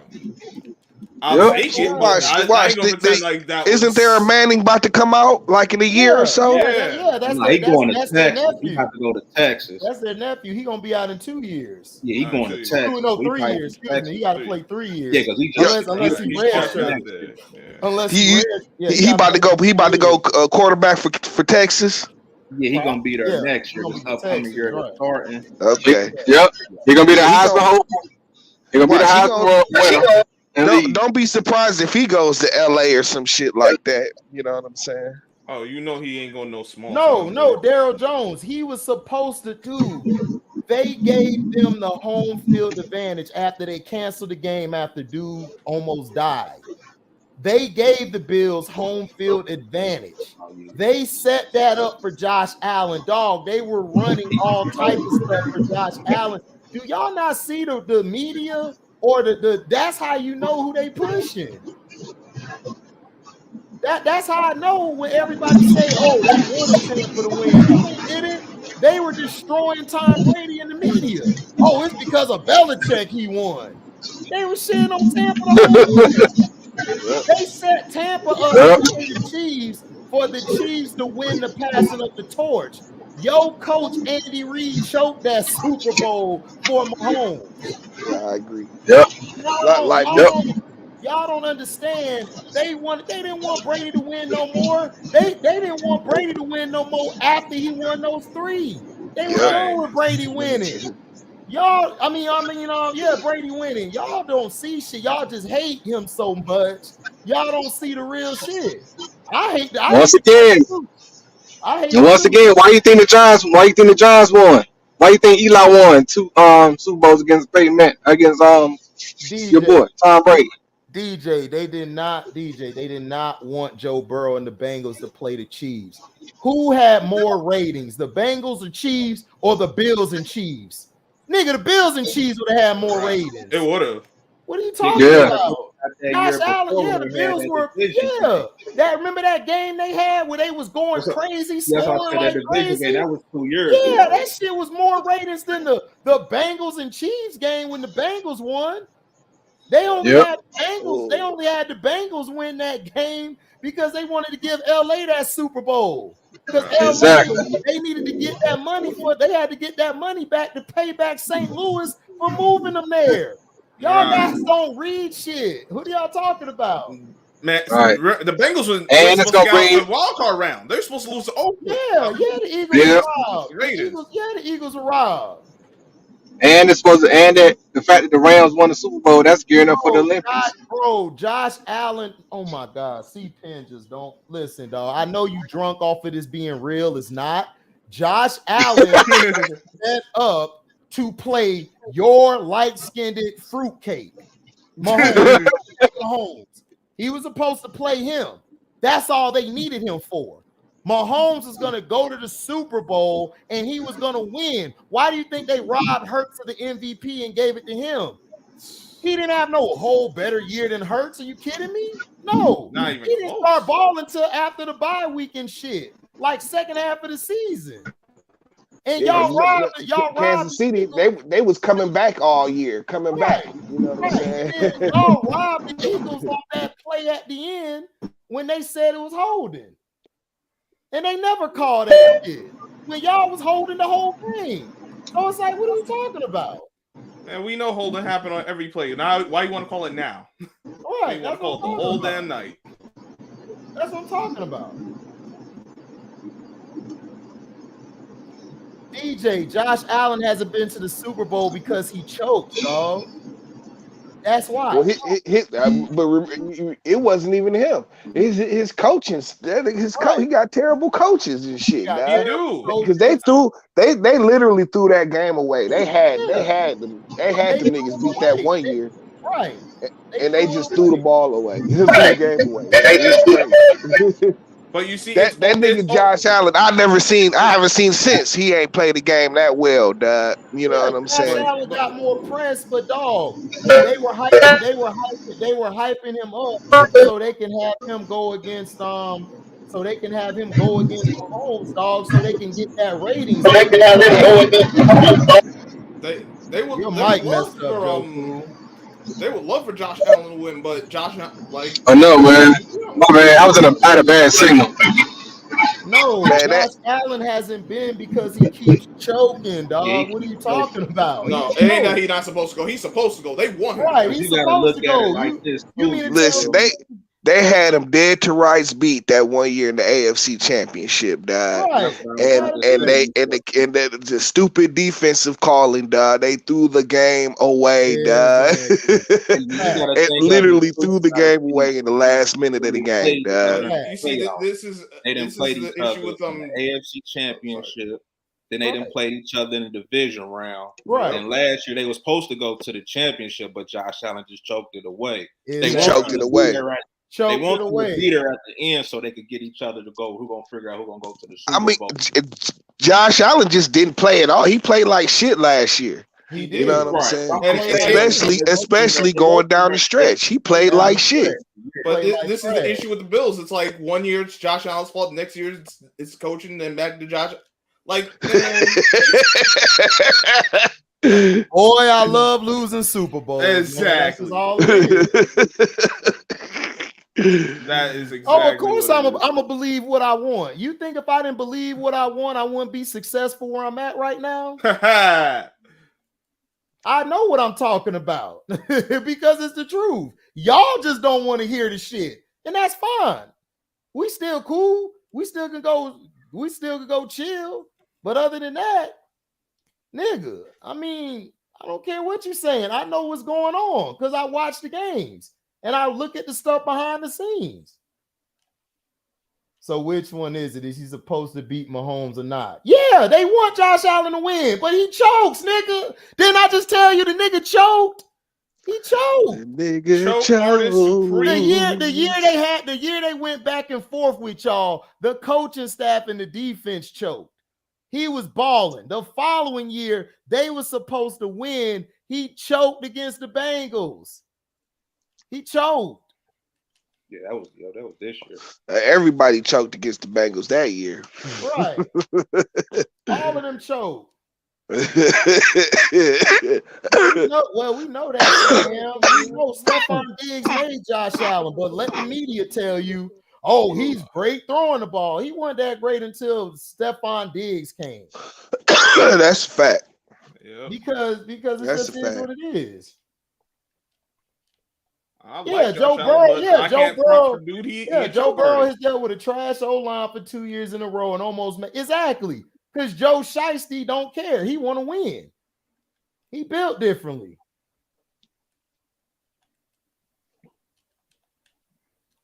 Okay, you just proved my point. Was supposed to have won before Patrick Mahomes. No, he wasn't supposed to win before Patrick Mahomes, idiot. Nobody knew Josh Allen. What are you talking about? I'm talking about now they want Josh Allen to win, but when he came in the league, nigga, nobody cared about him. Patrick Mahomes made himself the face. He made himself the face. Nobody knew about Mahomes but me and you, nigga. What are you talking about? They didn't know anything about Patrick Mahomes. Josh Allen made himself a face because Josh Allen, nobody knew about him. That's no one knew about him, and then he had that. Yeah. You got Stephon Diggs had that amazing 30-year. Right. Because he lost that game against Deshaun Watson the first year. His second year. Yeah. And he balled out in that game. Oh, y'all forgot about that. He balled out in that game. It's just that Deshaun Watson just ethered his ass. He just threw that long ball and got the touchdown to win that bitch. Yeah, and then we know what happened the following week for that was in Houston too, wasn't it? That was in Houston. Houston got it home. Yeah, I said last year, nigga. Yes, he was supposed to win, right?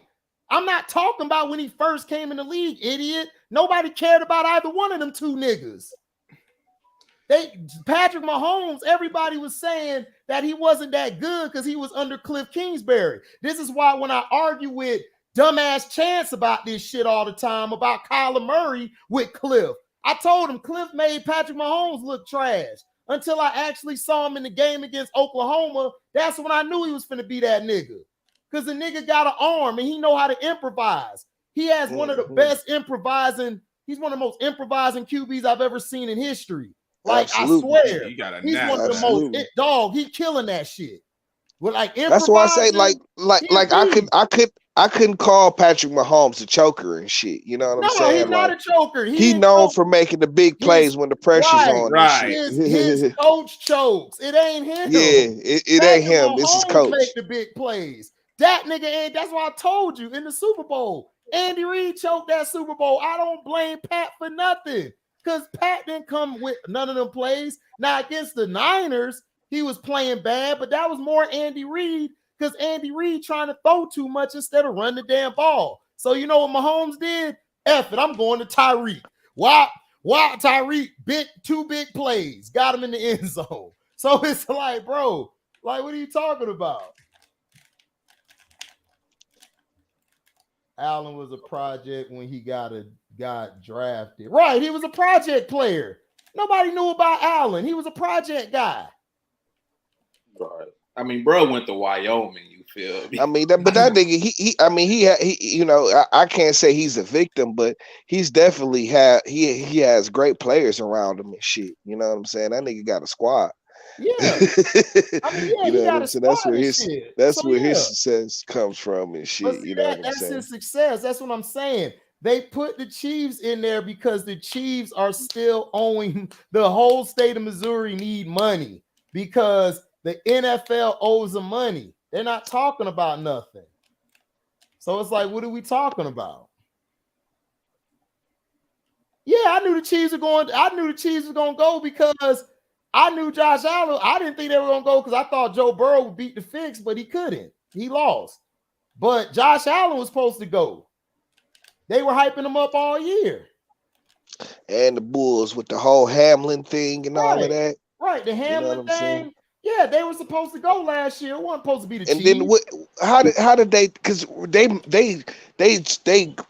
they messed up the standings doing that shit because they never made it that game. I forgot who got the kick from that shit. Yeah, they were that game. Was it the Bulls that got the push that got the kick from that shit because they didn't have to play that extra game and shit? No, because I think the Chiefs won out. So the Chiefs it benefited the Chiefs because there was no tiebreaker, so they got home field outright. And then right. The Bengals that was some bullshit, C-Pen. and it's screwed over the Bengals because gotta go, y'all. Instead of them having a chance for home field themselves. Cool. All right, Joe, cool. All right, Joe, cool. But yeah, instead of the Bengals having a chance to get home field themselves, they were robbed of the opportunity. Right. Yeah, because they made it to where they were going to have to play on a neutral field. They would. Right. If the Bills and Chiefs got there, it would have been a neutral field. But you stole the whole opportunity from the Bengals from getting home field. That's what I'm saying. First of all, y'all talking about the Bengals. F the Bengals. Man, F the Ravens. F the Bengals. Yeah, it's up the Bengals and it's up the Ravens, man. Cheat us out of winning the doggone AFC North. So just go hand it to them. Y'all cheated y'all out of winning the AFC North. The Costa cheated y'all when he didn't give y'all no help on offense for Lamar. Like I said, they cheated us out of winning the AFC North. Tell your GM to get better players so that way if your top guy get hurt, y'all can win the division. Yeah, that's for real though. Because you can't keep Lamar healthy, that has cost you like the last 3 years, You can't keep him healthy and you ain't got no one behind him to hold it down. Right, we can't help it. Your owner cheap as hell. That's not our problem. Shit, he should have bulked up on the offense. They got exactly what they deserved. What are you talking about? Yeah, so what? But they made it further than y'all bum ass niggas. Okay. Y'all caught the ball up on the damn goal line. That was ugly. They basically caught the damn ball up and had it ran back the other way. When your GM, all he had to do was bulk up y'all offense. Y'all putting money in all this damn defensive players. Well, go ahead. They cheated us the division title, so they got what they deserve. How did they cheat you out of the division title? This is what I want to know. Because they handed them the division title after they played the field. No. Y'all put all your money on defense and not into the side. No. They handed them the division title. They handed them the division title after they played the field. In your defense, that was giving up games. You didn't talk about that all you want. Was Lamar gonna play in that game? Was Lamar gonna play in that game? Because if Lamar wasn't gonna play in that game, y'all was gonna lose anyway. Right, y'all was gonna lose anyway. With Lamar not being there, bro, y'all would have lost. Your defense gave up the most big plays in the second half of any defense. They given up the most fourth quarter points in the whole league. So what are you talking about? Y'all didn't. That's why y'all were losing. Y'all should have won the division. Go ahead. They gave them the division title. Here. Bullshit. Anyway, like I said, you're wrong. Y'all lost because your dumbass GM and owner doesn't put money into the offense. This is why the Chiefs are better than you. This is why the Bills are better than you. This is why the Bengals are better than you. Because they put money into where their best player is at. Y'all went and put all this money in a bunch of bums that play on the defensive side of the ball. Y'all were winning a lot of your games going into the fourth quarter. Y'all lost the game because third down percentages was one of the lowest in the league. Y'all goal line, one of the lowest in the league. Defensively, y'all gave up the most points in the league in the fourth quarter, nigga. That's why y'all lost. That's why it ain't because they cheated y'all. Y'all dumbasses keep on doing the same stupid shit. Y'all don't build y'all team up around Lamar. Y'all don't. Y'all using that nigga just to sell tickets. Once y'all get somewhere, y'all good. That's the point. These owners don't care about winning. These owners care about making their money. That's the whole point.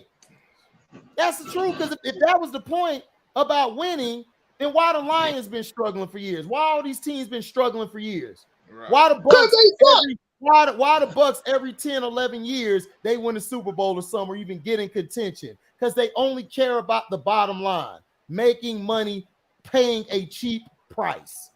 That's what they want to do. It ain't because they suck, dumbass nigga. You can make a team not suck if your ass get the right players. So stop with that cap. The right people in charge. That's what I'm saying. You capping, bro. You really capping hard. It's Trey. Why are you surprised? Yeah. Yeah, because I, you know what I'm saying? I've been saying for the last like 3 years, it's like, dog, if the Ravens can't figure out, if Lamar got to do too much, dog, you know what I'm saying? He going to end up getting hurt. Bro, you know he accounts for 90% of their offense. Crazy. That is terrible. You have no balance. That's more like horrible. What happened to all these running backs? That's horrible. But see, this is the typical Raven fan. I've been arguing with my homeboy about this. He finally came to me and said, bro, you right. And I told him, these niggas don't care about winning. Because if they did, they would have been bulking the offense up. Y'all traded to go get Roquan Smith because the overpriced niggas y'all paid on defense were trash. Roquan Smith, I give him respect because he turned y'all defense around. But other than that, your defense was trash. Y'all couldn't rush the passer either. Y'all one of the worst pass rushing teams in the league. That's why y'all shouldn't have let go of Matt Judon. Should have just paid him. Exactly. All you had to do was get a different strength. First of all, we let go Matt Judon. Matt Judon was never that guy. Never. He's better than what you got. He wasn't gonna be. But why is he sufficing in New England? Why is he balling in New England? No, he in a system. That's why. It ain't about a system. It ain't about the system. You guys. It is about the system. But even still, with all of that being said, with all of that being said, the team is only going to go. It's only going to go as far as Lamar. And if you can't have Lamar play during the playoffs and shit, you know what I'm saying, because you can't keep him healthy, you know what I'm saying? And it's over with for the Ravens. It's over. That's what I'm saying. And he's not listening to that shit. He don't want to hear that shit. You don't want to hear it. It's what it is. You know, it's like this is the guys I don't like. That's why I don't like this nigga. He the same as these dumbass mother effers out here. They don't listen. They just want to talk, and not listen to what they're talking about when it comes to their bum ass teams. It's like, bro, all right, whatever. So when the shit happened again this year, I don't want to hear nothing. Yeah. Because I still feel like y'all haven't bulked up on the offense. Y'all got 2 injured-prone running backs. Y'all didn't even go get a running back to help them out. Kenyon Drake ain't a 20 to 25 carry guy. He's not. He's a combo back. Go ahead, dog. Bro. Go ahead. I can tell you because he's not on the team no more. Okay, so he's not on the team no more. So you're left with 2 injured-prone backs who ain't really finished the season. They missed most of the early part of the season, came back later in the year, and they still were being ran sparingly. So it's like, what are we talking about? That's what I'm talking about. I could be objective about my bum-ass team. You can't, and that's the problem. I have a problem with people like y'all. Y'all not objective. Y'all go by what the media say, undisputed, all these people saying, instead of calling your organization out. First of all, I don't go by what the media say. Yes, you do. Yes, you do, nigga. Bro, you do. The whole time. Everybody was like, oh, well, this ain't going to happen. It's over. Lamar Jackson's leaving and all this other stuff. All these little false reports that was coming out. I was like, bruh, this whole thing was just cat. Bro, you was not even saying that, bro. You was saying if a team want them, they need to trade their picks. Yeah. Come get him. If you want to leave, let him go. You was willing to let him leave. What you mean? Like, bro. Oh, Lamar Jackson is leaving. Lamar Jackson, it's over. He's gone. Team want to come get him.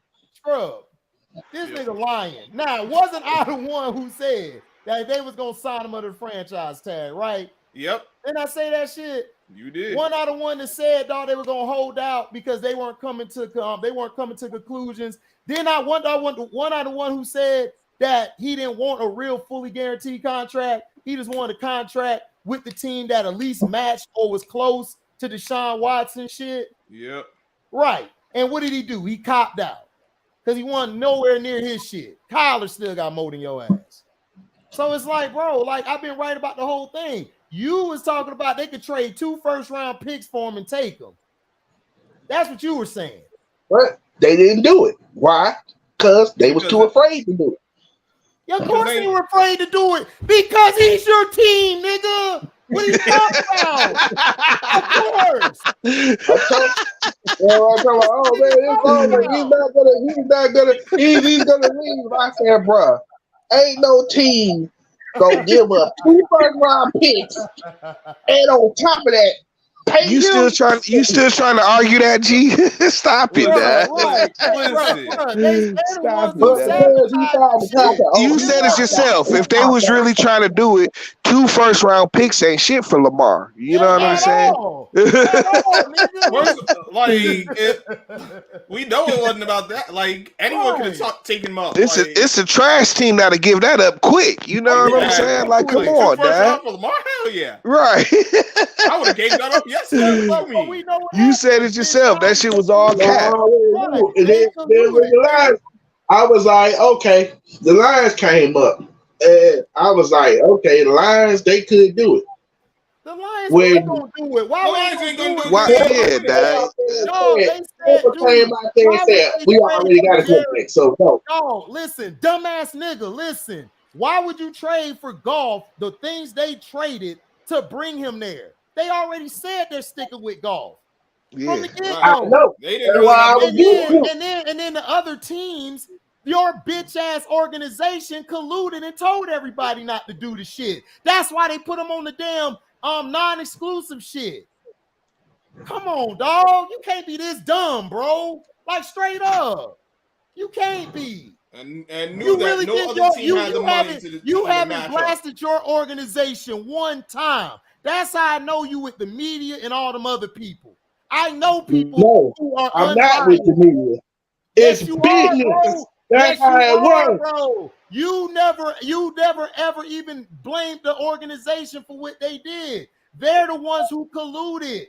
They're the ones who did all of that. Because business, business.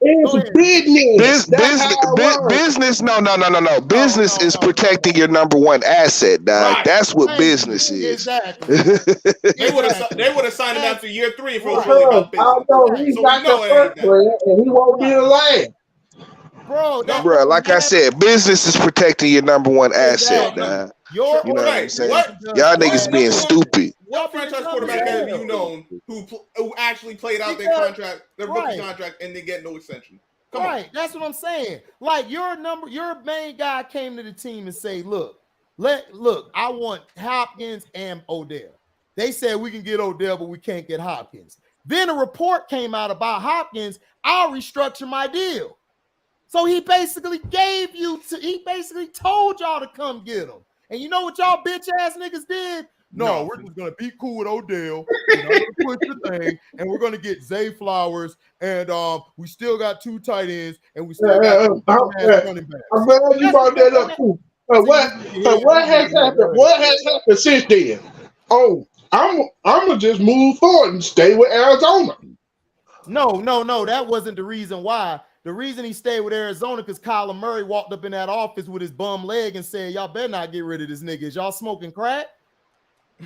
That's what happened. He is dragging that leg saying, if y'all even think about trading this. But if the Ravens would have offered something, which any other organization would have done for a Burrow or for a Trevor Lawrence or somebody like that, then y'all niggas would have had the Andre Hopkins. You mean to tell me if y'all didn't put a deal together that would have been worth their while, you don't think they would have let Hopkins go? Shit, nigga, get out. If he was already out there, if they was already shopping him, if they was already shopping him, I'll give him up. I told you before the draft that we wasn't getting DeAndre Hopkins. I said I will be happy if it happened, but I do not believe it's gonna happen. Shit. You didn't tell me shit. It was in the report. They can't afford D-Hop. They said we could get you Odell, but we can't afford D-Hop, dumbass. Your team copped the plea like Lamar copped the plea. What are you talking about? You didn't see that shit? They already said they weren't gonna go get him. Duh. Which now he said, oh my god! Oh my god! Get your man. What he said, it's all good. Trey, my man. At least he show up to the page every day. Other niggas be wanting to go to the other guys with the big subscribers. They don't like my shit, so I give them respect on that. Right. But at the end of the day, nigga, we knew from the get-go, nigga, what was going on. I knew from the get-go. Because you know why? I do research. I actually research shit. I actually talk to other people on this shit. So that's why I know about what's going on. That's why I was saying to everybody is that when I said the thing about that he was going to get franchise tag, I was saying that 2 years ago he was going to get franchise tag. I told everybody that. You didn't tell me. You didn't tell me. You didn't. I knew that shit. I predicted that shit. And I said, when your Ravens went out last year and got all defensive players, I told you that's going to bite you in the ass because you guys are having problems down the stretch of games. Not only that, y'all had a new defensive coordinator. I give you that.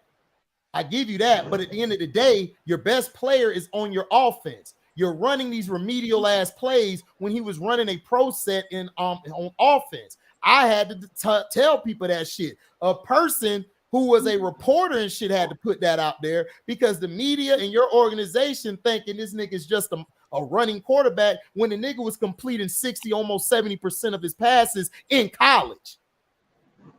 So that's what I'm saying, bro. I study all these guys. And I'm telling you, your team is not giving him what he wants. He copped out because he loves Baltimore. He wanted to stay there. At the end of the day, he gave your organization a way out. And you know what they're going to do? They're still going to screw him at the end of the day. I'm telling you, I already see it. This is why I wanted him to hold out. Till it was time to play in mandatory. When it was time to get the mandatory camp, that's when I want him to hold out till then to sign it. So he can get his full money. Boom, go do what he do. Or do you know what that would have forced Baltimore? You know, this has happened before. I can't remember if it was Michael Vick who went through this, but somebody went through the same shit, like basically. Kirk Cousins went through the same shit. But even before then, but yeah, Kirk Cousins. But like he ended up getting his money though. You know, right? Of course, he got it fully guaranteed too. But nobody talk about that. His contract fully guaranteed, and then they re-upped on this contract and still gave him fully guaranteed. But everybody tell me you can't build a team when somebody get fully guaranteed money, right? That's the notion. The Browns built their team up still. They just restructure. Everybody think restructure is they're taking money away. No, dumbass, they're moving money around so they can have more cap space. That's why I said. And the cap keeps going up. So thank you. Exactly, Scrub. Thank you. You said it best. Say that again, Scrub. The salary cap in the NFL goes up every year. The only year it didn't go up was the pandemic year because obviously it was a damn pandemic. Right. Yeah, but that did screw some plans around, but it's not like and then after the pandemic, the next year it skyrocketed and shit. Exactly. You know what I'm saying? Exactly. You know why? You know why it skyrocketed? Because they penalized the teams who overspent during the pandemic. People didn't hear that either. People ain't hear that either, right? When you look at what happened to the Rams, when they went all in and it backfired. Now they got to scrap their whole team. They won a Super Bowl. That's all they needed was one. It didn't backfire, idiot. They won a Super Bowl. Isn't that the point? I'm going. No, If I I can go ain't talking about the year they won the Super Bowl. I'm talking about the year after they won. That don't When matter. they They brought got in the one. but they won. It when they didn't brought in matter. Bobby Wagner and all those guys, they was like, well, F them picks or whatever. It backfired on them. It didn't So now backfire they got on to them. get rid of their guys. Trey, They you're not had to get understanding. Backfire on them. No, they Bro, understood that the didn't risk. back. They No, said that the we have to whole at least get bro. one using this method. Bro. They got their one, so it didn't backfire. They got what they wanted. They knew this was going to happen. They're just biting the bullet now and going through the rebuild. Exactly. So what I'm saying is you go all in to win you a Super Bowl. That's what you do. That's the point. But that's why I keep telling you, nobody cares about winning. It don't care. They don't care about the shit.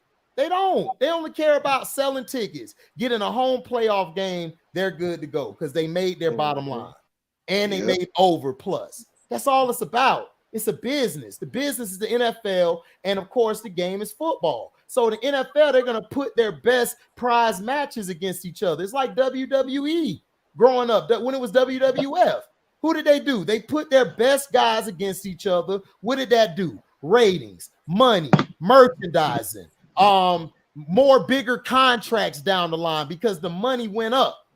So that's the whole point of the damn league. You don't care about no this and that. That's why C. Penn was saying this dumb shit, bro. They've been wanting to get rid of Brady a long time ago. They just put Brady against them because that's the matchup that you want to have. Is the old lion versus the young lion. The old lion passing the torch to him. That's why they had the Kobe and Michael Jordan game with the Wizards and the Lakers. That's why they had the Kobe Bryant with LeBron James and shit when he was retiring and shit. And before that, they had a game with him. So it's like, what are we talking about? It's all, we know what the script is. So that's what I'm saying. You guys are trying to make it seem like, oh, well, they did whatever they had to do. So we put money into the defense, we're good. Lamar Jackson's your guy, but you're not going to put money into him. That's what you're supposed to do. You guys are supposed to go get another running back. I would have got me a running back. I'd have got me 2 receivers or 3 receivers, including Zay Flowers. You guys could have came into the season with Bateman, Zay, Odell, and DeAndre Hopkins, plus Likely and Andrews. Then you guys could have got a running back to go along with those injury-prone mofos. I'm not saying. And now you don't have Mark Andrews be your best receiver, which means you actually have a chance now. Exactly. I told y'all 2 years ago. That's what I'm saying. Mark Andrews is still your best receiver. He is. And what did I tell you 2 years ago, HD? If he's your best receiver, you got a problem. Right. Exactly. And that's what happened. So that's what I'm saying. Is that's the point of everything. That's why y'all lost last year. Y'all still could have beat the Bengals if y'all would have loaded up on your offense and actually has a real playbook, running real plays. Y'all could have beat the Bengals because the Bengals, their offense is easy. They run a West Coast, they done enhanced the West Coast offense. And all you got to do is beat up their receivers, you could win the game. Because they don't run the ball. They only run it like every other 15, 20 plays. Trash. How you got Joe Mixon, you not using him, man? That's if he could get on the field because he's too busy beating people now. But like before, shit. Before they were using, I'm like, damn, you got this top running back, and you ain't using him at all. Man, that's what I'm saying, dog. It's like they don't give a damn. They don't give a damn, dog, at all, man. About they don't give a damn about winning any damn Super Bowls and shit. They don't care. They just care about winning the playoffs and boom, that's it. They got a home playoff game. That's all they care about. And that's it. Oh yeah, you get you a couple home playoff games and shit. That's bonuses all the way around and shit. Yeah, you know what I'm saying? Yeah. And I can take it. Like I said, I stay in Cincinnati. You feel me? So all this winning that the Bengals doing, I swear they could never win another game for the next 50 years. They'll still be talking about this day. Yep. That's the facts. Because they're cool with going to the playoffs and underpaying players. That's just how the league's been. And the players don't want to do nothing about it. So that's why I say everybody talk about, oh well. I said, well, of course Joe Burrow go get his money, but what about Jamar Chase? What about T. Higgins? What about even when Joe Burrow gets his money, he's probably going to be underpaid too, because it's the Bengals. I mean, yeah, but I mean, they're gonna still keep those players, dog. Like because they're gonna pay Joe, but the other guys, they're gonna pay Joe, dog. Yeah. Make no doubt about that, Right. nigga. Joe about to get his bread, dog. Right. He's gonna get his Of course they gonna pay. They ain't gonna bullshit. They ain't gonna bullshit and try and franchise them and do all that bullshit. Joe's probably gonna get a $270-280 million contract, probably 205 or 210 fully guaranteed. At signing bonus, he'll probably get 90, almost 100 million. So it's like that's what's gonna happen. We already know what's gonna happen. Justin Herbert's gonna get more than that. He probably gonna get close to 300 mil and like 215 or 220. Let me put it to you like this: whoever goes first, the next guy getting more. Right, exactly. And so you're going to see like 195, 200 million guaranteed for one guy, and then the other one going to get up to like 210. Man, somebody going to hit that Deshaun Watson number, dog. Oh, yeah, but they're going to hit the Deshaun Watson number, but at this point, guaranteed. I mean, no, I know, but but because of how it's traditional structure, so it's not going to mean the same thing. Like I know they'll get there, but it's not going to mean the same as it fully guaranteed. I'm saying, dog, somebody gonna hit that Deshaun Watson, dog. No, of course, but I can see them doing it. I can see him doing it for Joe. I can see him doing it for Joe easily, dog. I can see Joe getting this shit fully guaranteed. Deshaun Watson number.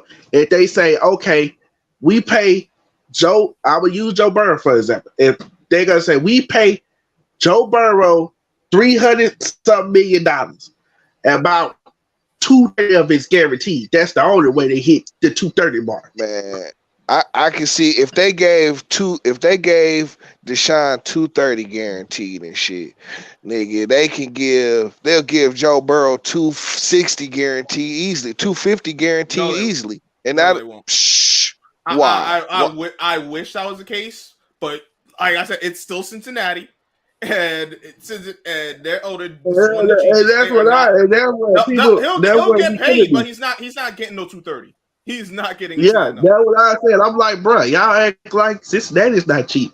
Cincinnati been cheap for years. Yeah, we know that. We know they're cheap. I didn't say they weren't. We know they cheap. Bengals have always been cheap. We know that. No, nobody said they weren't. But it's about perception, though, dog. Like they still that's what I'm saying. Like they still want the white quarterback to be the most prestigious position in football, dog. Right, exactly. You know what I'm saying? And you know what I'm saying? Joe Burrow is your traditional pocket quarterback and shit, dog. They about to pay this nigga, dog. They Cincinnati. If they don't pay him, they're gonna lose him, dog. And like I said, it'd be better. Traditional ass guys. But I'm saying right now it would be better to sign him now. You know what I'm saying? Because if they wait a couple years, it's gonna be 280. Fully guaranteed, man, for that nigga, man. They gonna pay this nigga because he the white boy, dog. That's why he about to get his bread, dog. They ain't even about to play with unless he gets to that point where he play it out like that, he gonna have to be willing to play it out like that. Otherwise, he ain't getting no fully guaranteed. I don't believe he's getting fully guaranteed. I believe that he'll probably get something like 280 million, and then he'll get probably 210, 215 guaranteed. I'm thinking 270 and 195, maybe 200. Well, yeah, about 200, 205, 210 fully guaranteed. And Herbert's going to get higher than that. He's going to get probably 215. So, and then probably 280 million on like on the contract. And then Trevor Lawrence is going to come up. He's going to listen. it's going to get there. You mean to tell? So you mean to tell me that Cincinnati? I mean Cleveland can sign Deshaun for that, but Cincinnati can't. They can. They just. But remember, all the owners were upset. It wasn't just Steve Bisciotti. They just ain't fit to do it. Right. They can. Right. All of them were upset. They gave Watson the fully guaranteed. They can. I'm just saying, like, you know what I'm saying. Right now, I mean, if you know, like Deshaun has the bar for the you know, he has the bar and shit. You know what I'm saying? That's the standard, right? Everybody's pretty much working around what Deshaun got. No, because that was the contract they want to make the standard is Jalen Hurts and Kyler Murray's contract and Lamar's. That's what the league wants. That's what the owners want. But I mean, Deshaun Watson has set the market, right? But they're calling it the market, but it's like the players are not finna say the players are not finna say, "Oh, I want the same contract as Deshaun Watson." No, right. Because that's the problem. The issue is the players aren't stepping up because the person who should have said it was Mahomes, but we know he a company dude. Right. And Josh Allen should have did it too, but he's a company dude. So Josh Allen and Mahomes messed it all up. They're the ones who effed it up. But you see, this is why I feel Lamar missed the opportunity, because unlike those guys, he was free. I know he played out the contract. But the thing was, he knew. But once he saw Jalen Hurts, in the back of his mind, he's thinking, "Well, he just won the Super Bowl and he got that. So I know I ain't getting no 200." But the thing is, I'm saying he screwed himself, because if he was going to do an incentive-based contract, he should have took the other contract, because that was for 3 years, and he would have had over 200 in guarantees. Right. That's what I was trying to explain to the idiots. That's what I was trying to explain to the idiots that kept saying that wasn't. I'm like, dude, he could have took that 3-year deal. Right. If he played well during the 3-year period, he could came back to the table and renegotiate. Right. He wouldn't have been 30 yet. He would have been what, 29? Because he's 26 right now, right? So he'd been 29. Who y'all talking about? His dumb ass took that 5 year, he got paid less. Because that's why I told from what I understand.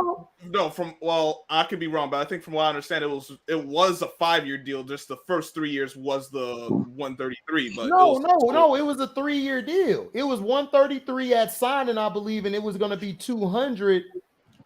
He would have got 200 over, fully guaranteed. If he met certain things, he would have had 200, and he could have renegotiated in 3 years. If you were going to do, I would have did that.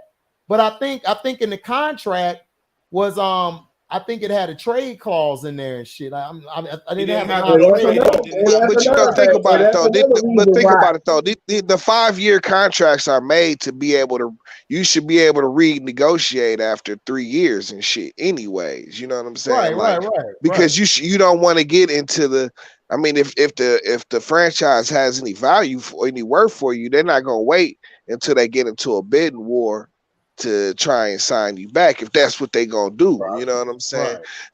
So after 3 years, you know what I'm saying, you should be eligible. You know what I'm saying, is when you're gonna start renegotiating for the new contract anyways. You know what I'm saying? Because like even Pat Mahomes, he really should have been like talking about like what's up after this last year and shit. Right. You know what I'm saying? But next year he should be ready to renegotiate for sure. You know what I'm saying? By the end of next year. His owner came out and said that he underpaid, and there's no way to properly value that, which is some BS.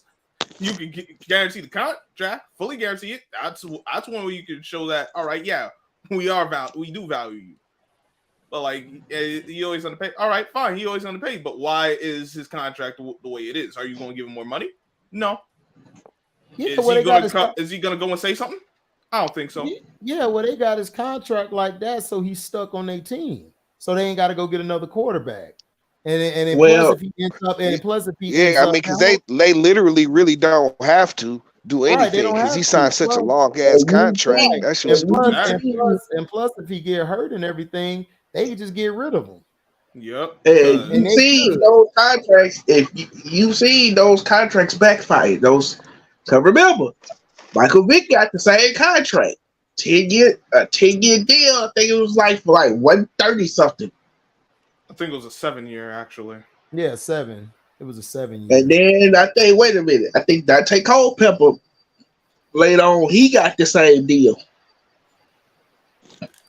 Yeah, but they got up under they got up under Dante's shit.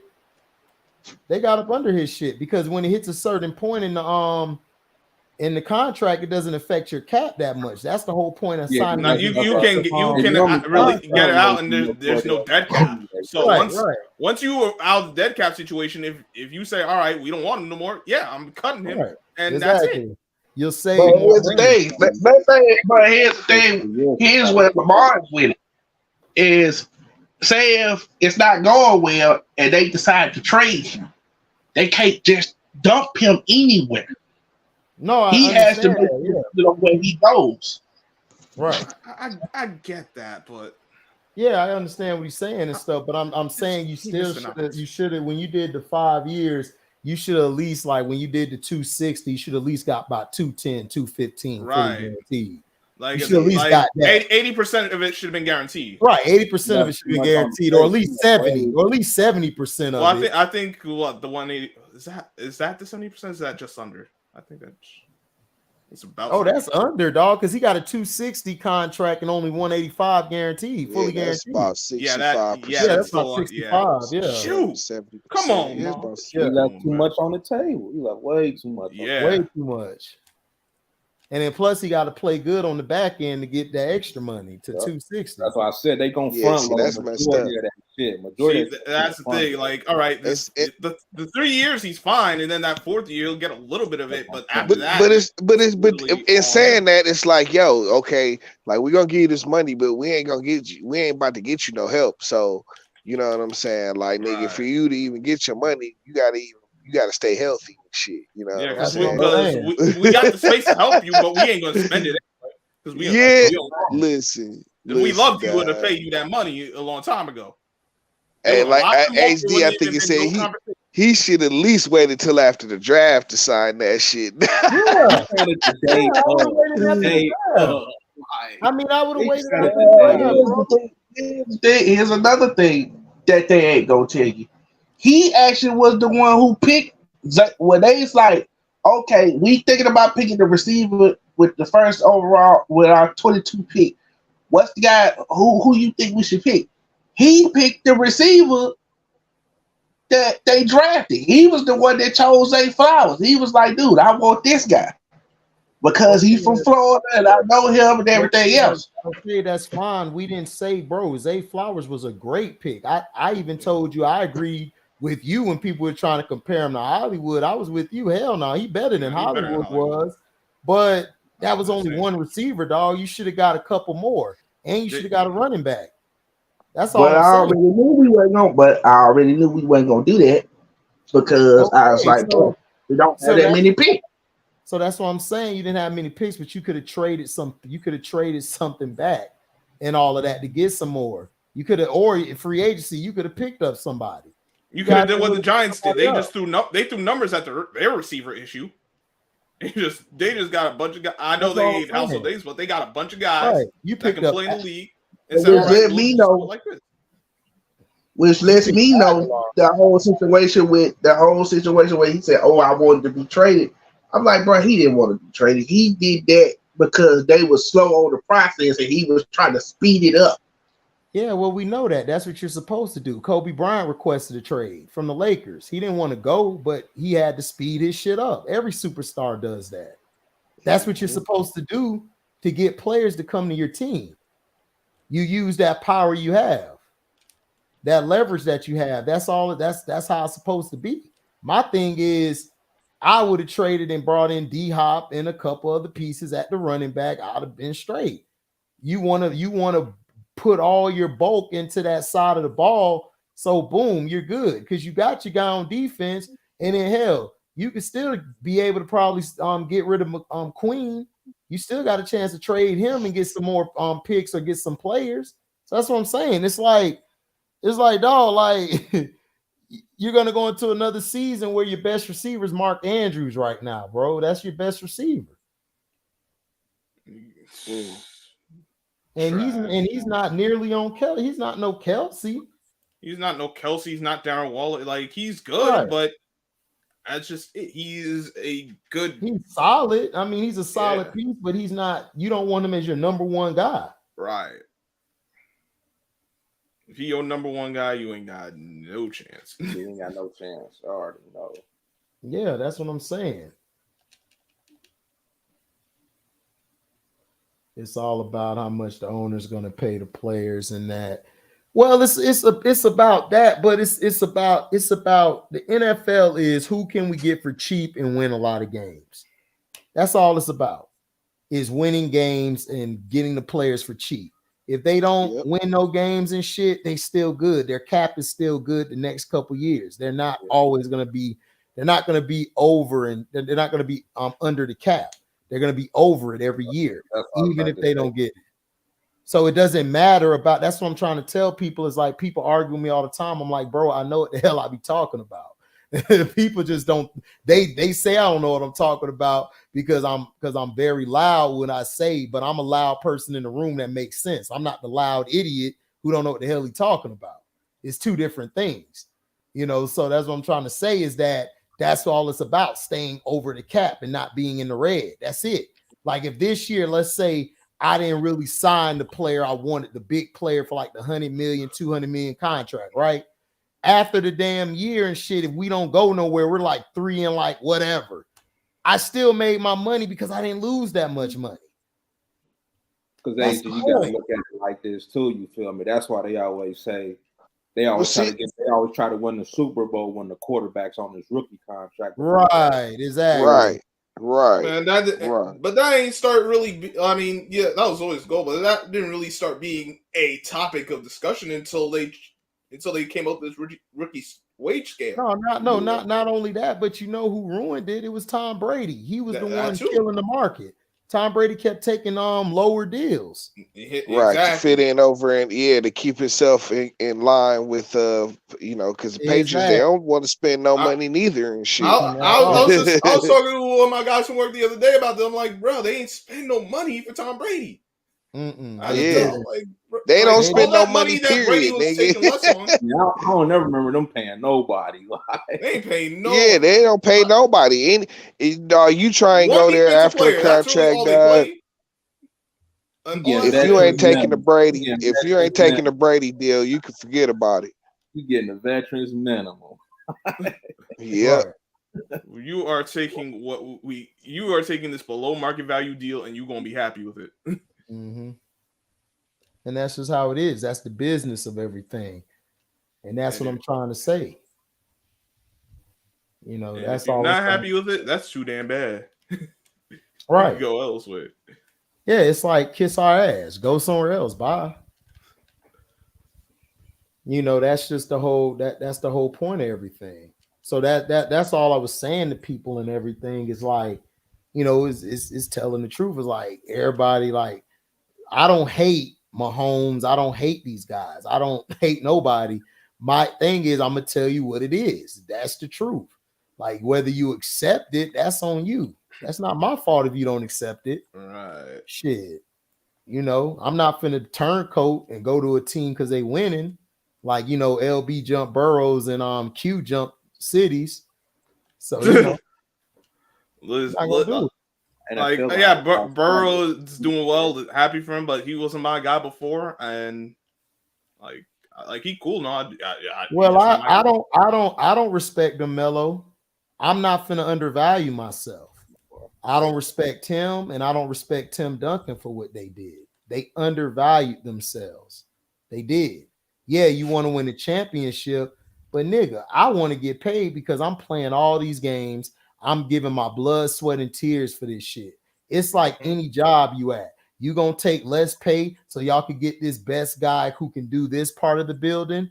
Hell no. We gonna grow this dude up from scratch and let him get where I'm at. That's how you do the shit.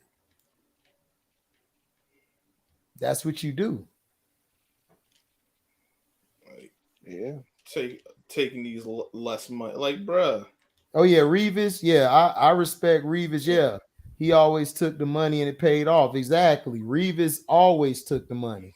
He took a chance. Yep. He left the Jets, came to the Bucks, right? Mm-hmm. The Bucks, he had a whole incentive contract. He ain't even get no guaranteed money. And he balled out, and that paid off. He got all that money at the end of the year. Plus, he got all his money. Got all his money left that year. Went to New England. Boom, won a Super Bowl. Yep. Crazy. Hold on, y'all guys. I'll be right back. Hold on. Copy. Revis game. But that was always Revis. He was an assassin. He said, "I would take this." What did he go after? What did he go after? He went back to the Jets. Did he? Yeah. He went back to the Jets. They had that 1 year where I don't think they made the playoffs. They had they played well, but they ended up missing the playoffs because it's the Jets, of course. And then after that, it went all downhill. Damn, I remember him going back. That's crazy. Yeah, I'm like, wait, he backward? Damn, hey, they gave him the money. He wasn't going to say no to it. And this thing, they love leaving silent out there. 1 year contracts too. Yep. And he always got his money and shit. You know what I'm saying? But that's the thing, though. You know what I'm saying, man? He took that gamble, but it is a gamble and shit. You know what I'm saying? But you see, he was willing to bet on himself. And a lot of guys aren't willing to do that. Yeah, and I get it because if it don't work out, you really the Chiefs. I didn't even know that. You're just holding your hands out, waiting for something like just empty. But sometimes you just gotta go for it, man. That's what I'm saying, bro. Like, look, because your football career only like what, an eighth of your life or something like that. Like it's a year-to-year basis. Yep. Year to year, game to game, play to play. Yeah. That's the only reason I couldn't agree with what LB said yesterday, talking about, if Miami, gave you like 60-something million. Man, LB only care about the hoes, dog. Hold on. No, I want to hear this because I didn't get. What did he say? No, go ahead, Phil. Tell him. No, I'm just paraphrasing, but it was like, if you was like an NBA player, if Miami would have gave you, a $60 million contract, but say if, I think it was Milwaukee or something like that. If they would have gave you, like 111 million, like 110 million dollars. Oh, I'm taking 110. Right. LB want to take the less and be in Miami. That's him, and that's good for him. And I'm not going to hold any grudge against him for that. Just me, man. I ain't got no attachment to Miami like that. I'm taking that money. Yeah, because you ain't no get out type of guy. This is true. You ain't no. Oh, I need to go. I need to go where home to see me. You ain't that type of guy, so that's easy for you to take that money. No, I'm just the proponent of making money. I just go to Miami and shit. That's what I'm saying. I mean, that got to do with anything, but whatever. I mean, like that's secondary. That's like I like to go out. I like to be around, and I don't like staying at the house. But nigga, if I could get money, nigga, I'm going to Milwaukee. I'm buying boots, coats, all that shit. Like I don't know what y'all mindset is, nigga. I'm from around the way where niggas get money. Like niggas go anywhere. Like some niggas left Florida to go play somewhere else and shit so they could get their money, nigga. Some people left Florida to go get jobs to get some money. Yeah, they love the beach and hoes and all that, but nigga, hoes ain't finna save you or help you get no money. Nigga. Exactly. I look at it exactly how you look at it too. Right. So I don't know what y'all niggas on, bro. Y'all niggas sound lame to me. That's just how I feel. That's just me fat. And I love going out. I've never been someone who go out like that, so they don't meet. Bro, it don't matter, bro. Like T. No. I'm not disagreeing with you, HG. I agree with you. Like I'm about the money first and foremost. Right. It's about getting like that other bread, stuff is nigga. secondary. Like, right. Like, oh, that's cool and all, but you telling me this place got this much more? Right. If a nigga said, man, we paying you 20 G's, we need you to move to South Dakota, 30 G's, 100 G's, nigga. I'm in the Dakota, nigga. Like, listen, I'll send money back home. I'll holler at y'all niggas. My home would be safe, man. You gotta get your bread, nigga. Why you it. I'm like, listen, I'll send money back to y'all, but shit, the big money over here. That's where I'll be at. Right. That's what I'm saying. Shit, I'm doing that shit. I don't know what niggas on. Niggas on that dumb shit. Like that's why when LeBron was some people be more worried about fame than getting the money and shit. Right. I don't give a damn about the fame, nigga. I'm not gonna be grudging if that's how they feel. Just me. I can't. That's not me. I can't roll like that. Yeah, I'm trying to get this money. Right. You know what I'm saying? You want to be out and about and shit. That's cool. I'm gonna be out and about still, nigga. I go in the summer. I'm good. I got to get my cash. And I'm gonna still have more money than you because I done took the money. nigga, that Carmelo got more money than all them niggas. Yep. He got more money than all them niggas because you know why? That nigga took the bag. He said, how much more money you need? But here's the thing, though. I knew why they did that because I'm like, bro, we got money. You know, what we need money for? We got plenty of that. What you mean what we need money for? What you doing that for? What you need money for? What you mean? Yo, I'm telling you, T. Listen, T. Nigga, me and broke nigga don't match. Nigga, me and broke nigga don't connect. Like straight. I don't get it. This is where you and I be. But what I see what Chris Bosh got, after all that, them niggas is corny, and I was like, yeah, all three of them took a pay cut. I looked and I was like, wait a minute. Dang, that was actually smart. Man, how did LeBron talk y'all into doing this bullshit? You know what I'm saying? Easy, nigga. He rubbed their booty. Oh, dang. Allegedly. Right. He promised them they was gonna be okay. Like, let's all play together and take less money and shit. You know what I'm saying? Chris Bosh got his contract, but Chris Bosh lost out on millions, dog. Right. Doing the 4 years. That opportunity back ain't like he can make. First of all, he didn't get the money. I was like, okay, he didn't get the money for re-signing and shit with Toronto and shit. Right. And then you're gonna take less money than that to go so you could go play with LeBron somewhere else and shit. Anthony Davis, another dumbass dude. Yep. He dumb. Oh, we know Anthony Davis dumb. He took the bag initially and then re-signed for less. Goofy, how you do that? Yeah, how you do that? The nigga goofy. But my thing with Melo, what happened with Melo? Melo took that up front, but then all of a sudden it's like, okay, I want to leave Denver now because Denver used you as a tool. You idiot. As soon as you sign that contract, what they do, they gutted the whole team. Not really. Listen. Yeah, okay, they kind of, but I mean, he had talent around him and shit. That wasn't it, idiot. He left because he was ussy whipped. That's why he left. It didn't have nothing to do with the team. And all that. You could, if you wanted to go to New York, you should say, okay, I'm gonna take a 1 year deal.